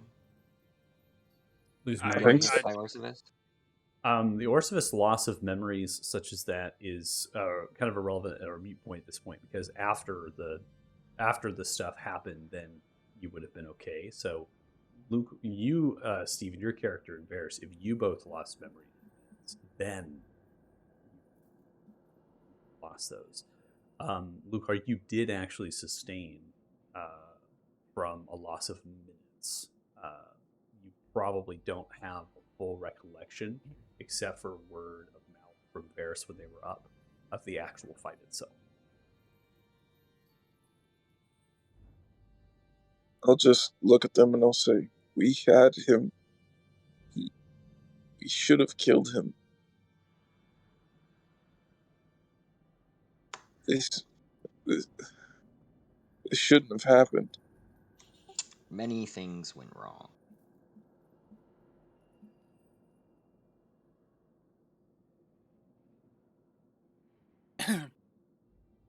I know. We should have, but didn't. Me and Luca have been fighting the dead for months to fix our mistake. Never thought I would see.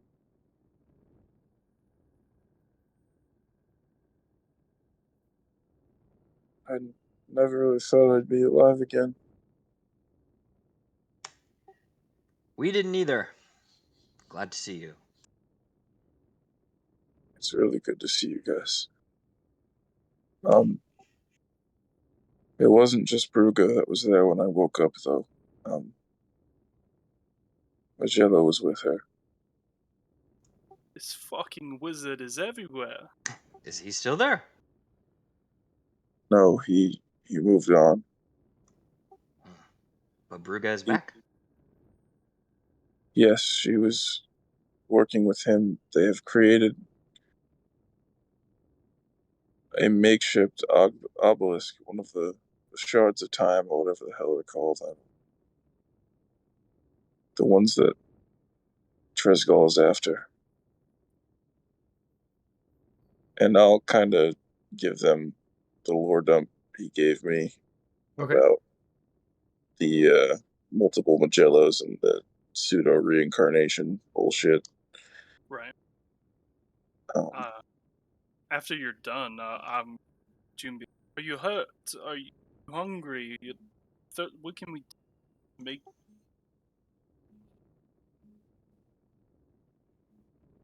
Ironically enough, I kind of just want to go to sleep.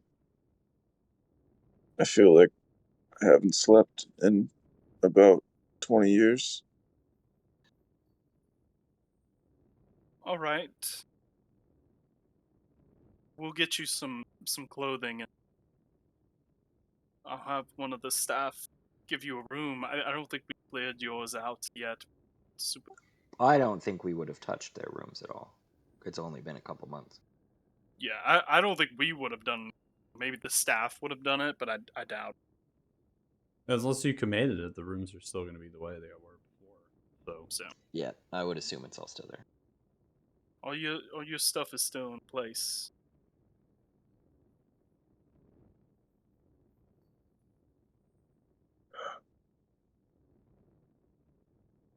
Did you guys? Really glad to see. Glad to see you guys too. Just, did you guys do it? Did you close the congruence? Yes. So that's it. There's no going back.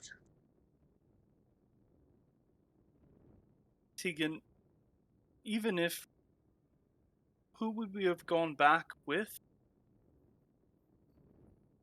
That group of adventurers that we were with, the people we brought into the congruence, are the most powerful, well-oiled machine that I could conceive of, and we weren't able to do. The safest and most logical thing for us, as hard as it was to close the congruence.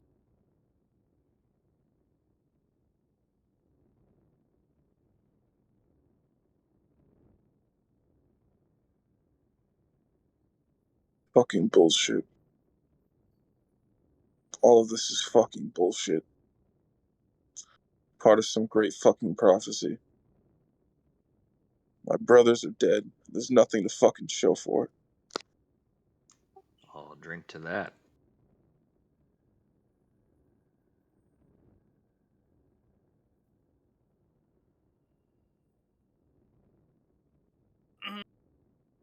Well, we'll let you rest, and we'll talk more. Feel better. Unless you have something to say. Cut you.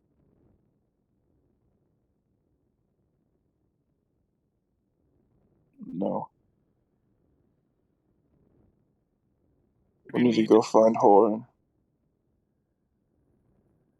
we've actually been attempting to put together another group of adventurers to do so. So, want to join us, right? Of course. I came back for a reason.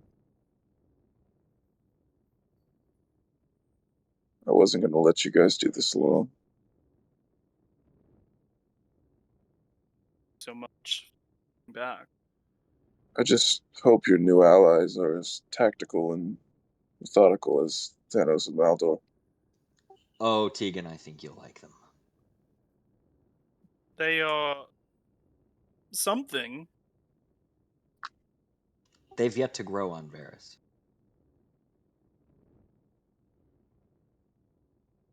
If we're Give it being time. honest, right?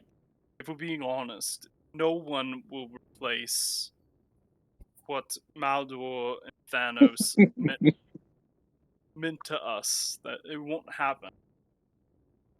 But they are capable, as far as I can tell. Especially Braddock, very well spoken, and he aided us in the Varys, war effort. Actually, Ferris, do you still have Thanos' crossbow? I do. Would you like it back? Please. Okay. It's a shame about the staff of dragon slaying. That thing was bullshit. All right. So at this point, kind of coming to the close of the session here, and having a moment between yourselves, you're able to initiate the trade. I'm going to go ahead and let that trade go through, and then I'll transition us to the landing page here. Sweet. Um,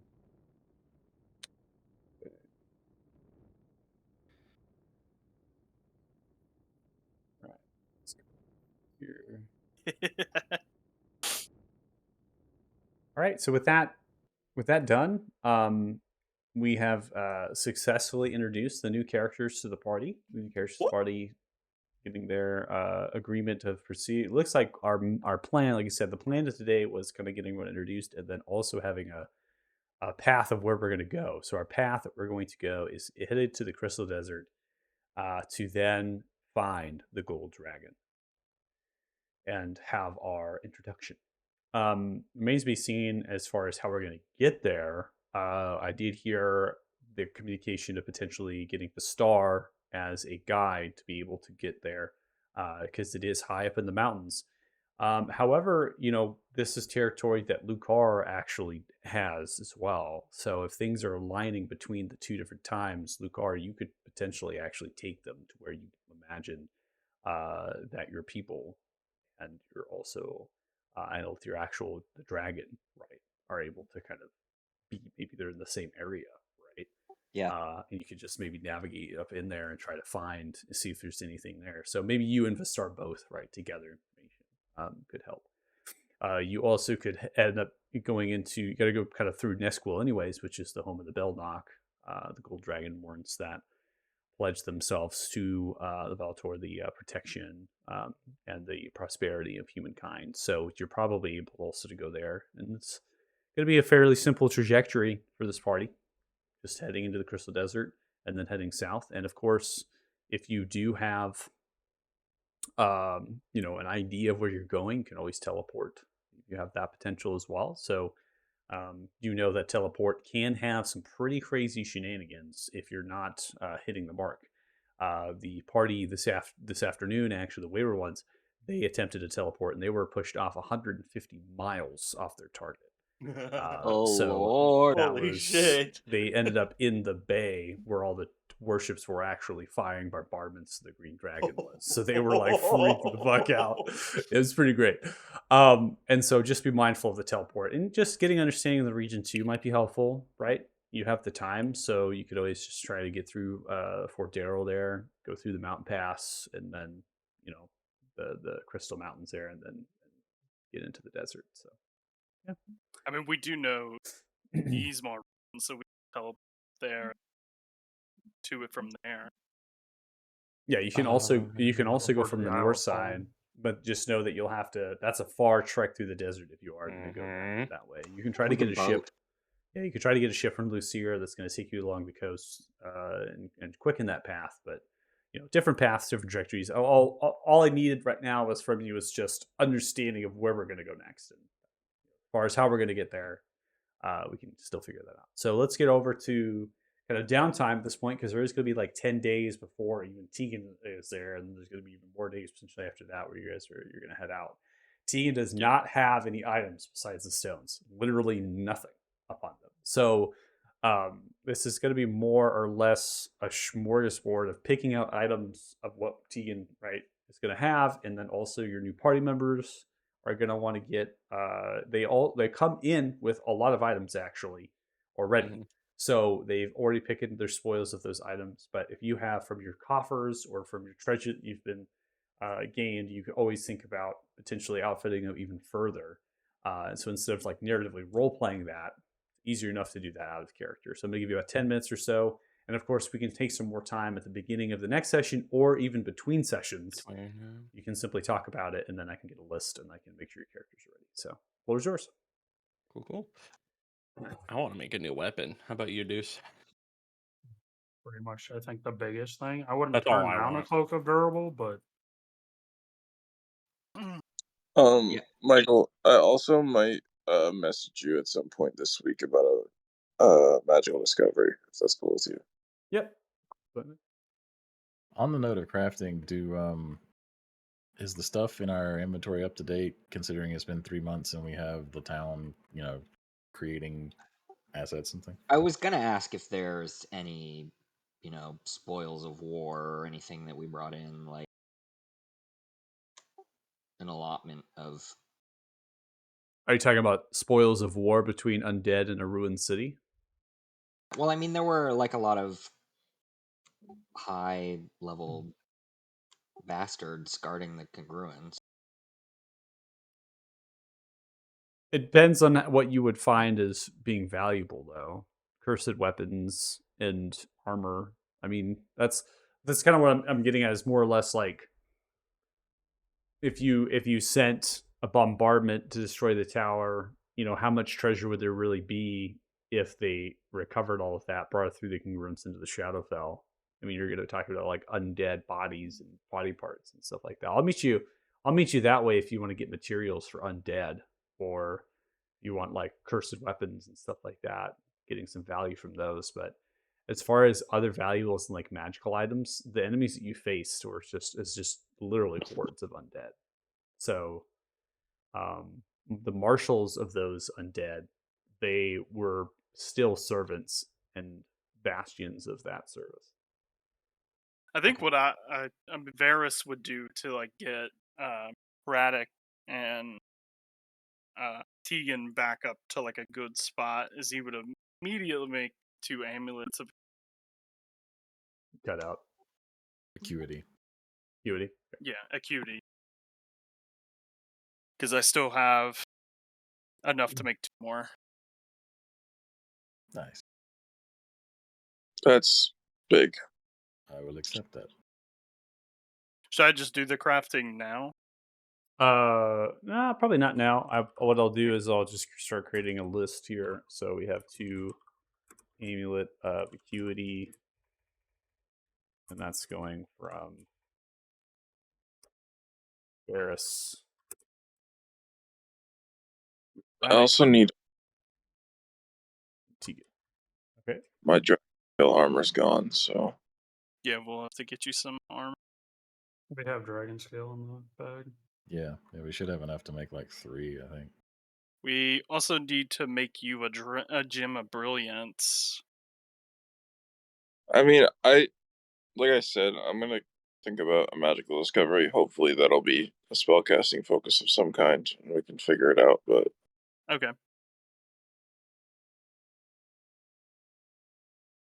I haven't really given it much thought. But Yeah, I'm and that's thinking, fine. maybe I'm gonna do it with the crossbow. I'm not sure though.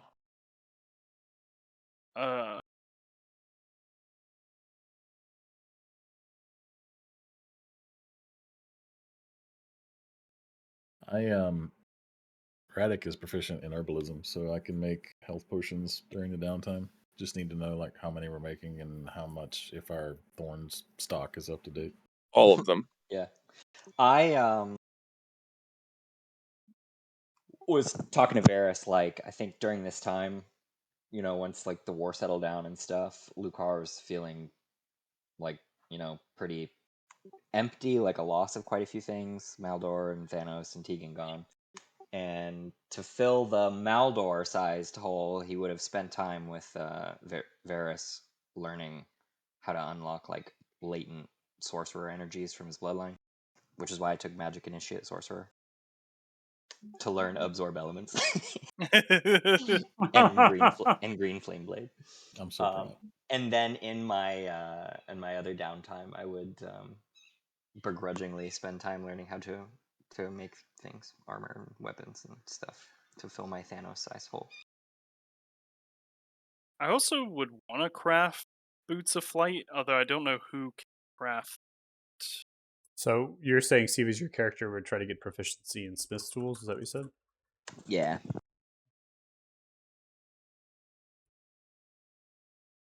You and Rock have something in common now. Hell yeah. But since Steven showed that we had the divine hair, I think Varys would make Boots of Flight.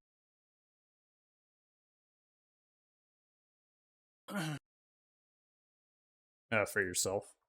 Yeah. Right, because Okay. at 16 we get another attunement slot, right? Yeah. As far as I'm updating your inventory for your backpacks. That's updated already for the bundle thorn stems and the pile of Beskar. You're gonna have to come a decision for the House of Bounties. Right now, you have it on Flask of Goop, so I can put 95 days worth of Flask of Goop in there if you want. But What does Goop make? I feel like that would have been changed. That Fatigue was a potions, Thanos but yeah, thing. we have a lot. well, that's why I'm not putting anything in Yeah. because I'm letting you decide Yeah. for the 95 days. What I else do we mean- need? So if we're trying to make both of you Gem of Brilliance stuff, that's magical energies. We could put it on Distor. I already have a focus. I'm good on that though. Okay. But yeah, if that's useful, and we can do that. You're probably gonna want it on something that we need to spend on, like if that makes sense. Like not one-time makes, because we can Right. buy the stuff for one-time makes. So consumables that you're going to want to make. I mean, Potions of Energies is a big one that we tend to use a lot for consumables. Yeah. So that'd be the mysterious flesh, right? Yep. That does the yeah. I mean, we already have a lot of mysterious flesh. Well, I mean, you need fine and exquisite, so Yeah, so it's not that much. Technically, you only have 6 exquisite then. Yeah. Yeah, which is only enough for 6 potions. So yeah, you'll probably want So it yeah, on and that. given that we just killed a bunch of random Shadowfell shit, there's probably plenty for them to go bounty out there. yeah. But yeah, probably mysterious flesh then, because that wouldn't be a one-time craft. That'd be a bunch. All 95 days. Is that what Probably, y'all want to do? Yeah. Okay. All right, then that backpack is current 2520 of the flesh. And then you have 5600 scrap Beskar there, and then 5380 for the Buttlethorn stems. That's accurate. And then as far as spoils of war, I'll have to calculate undead materials that you might be able to get perhaps, but in my mind, I think that the metals and like any treasures that would be covered would probably just go back to the actual city itself and Glenmark, who fought the war for you. So I don't think that a lot of that, again, even if there was treasure, would be anything that could be recoverable at that point. What weapons did y'all want to make? I don't know. I mean, also Lucar has the halberd if anyone wants to use that. I do. Can I see what that looks like, Steven?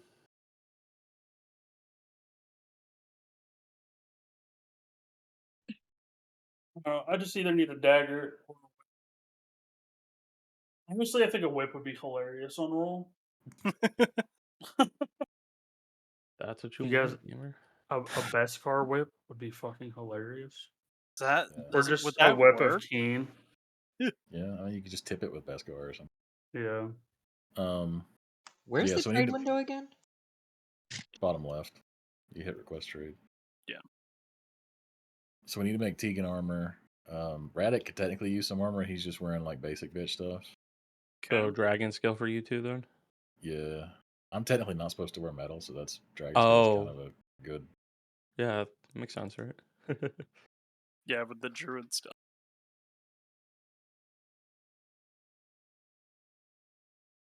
Yeah, I guess Dragon's Go actually would be like a good substitute for metal. Yeah, for a nature based person. Kind of, it's all that. It's like leather but better. Let's see what this bad boy looks like. So I'm probably looking at Amulet of Acuity, Amulet of Fortitude, Ring of Protection, Cloak of Durable, the armor. Yeah, I was gonna say you should probably just build out your whole list and put it in chat. Yeah, and so I'm just gonna when we put get a together list next in. week. We can figure it out. I approve of this weapon. Jesus Christ, that's a lot of damage. Wait, what in the actual? I fuck? approve of this. Was that on the weapon. halberd? God damn. Yeah. Oh, it's because you have all of the great weapon fightings on. Oh, all of them are Oh, on? they're all on? Yeah, Oh. Yeah, they're you all have to on. turn them all off except for the two-handed one. Oh.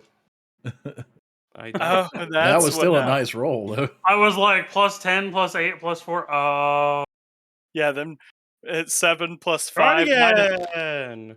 That's still pretty good. Yeah, I mean, that's Yeah. still pretty nice. On an 8. 8 plus 19. That was without Posting reckless, experience into chat for today's session. 612 for all of the 13 characters, then 256 for the 16. That's without my elemental damage, too. So, Yeah, I'm that gonna happens clo- when you raid, right? I'm going to close Yeah. out the stream now. So if you're watching this much, really appreciate it for the Ill Fate coming together to Bye. band and fight once more, save the world. Check us out next week, Saturdays 11 a.m. PST. Thanks so much for watching, and bye. No? See you later, Space Cowboy. Homeboy hit the map.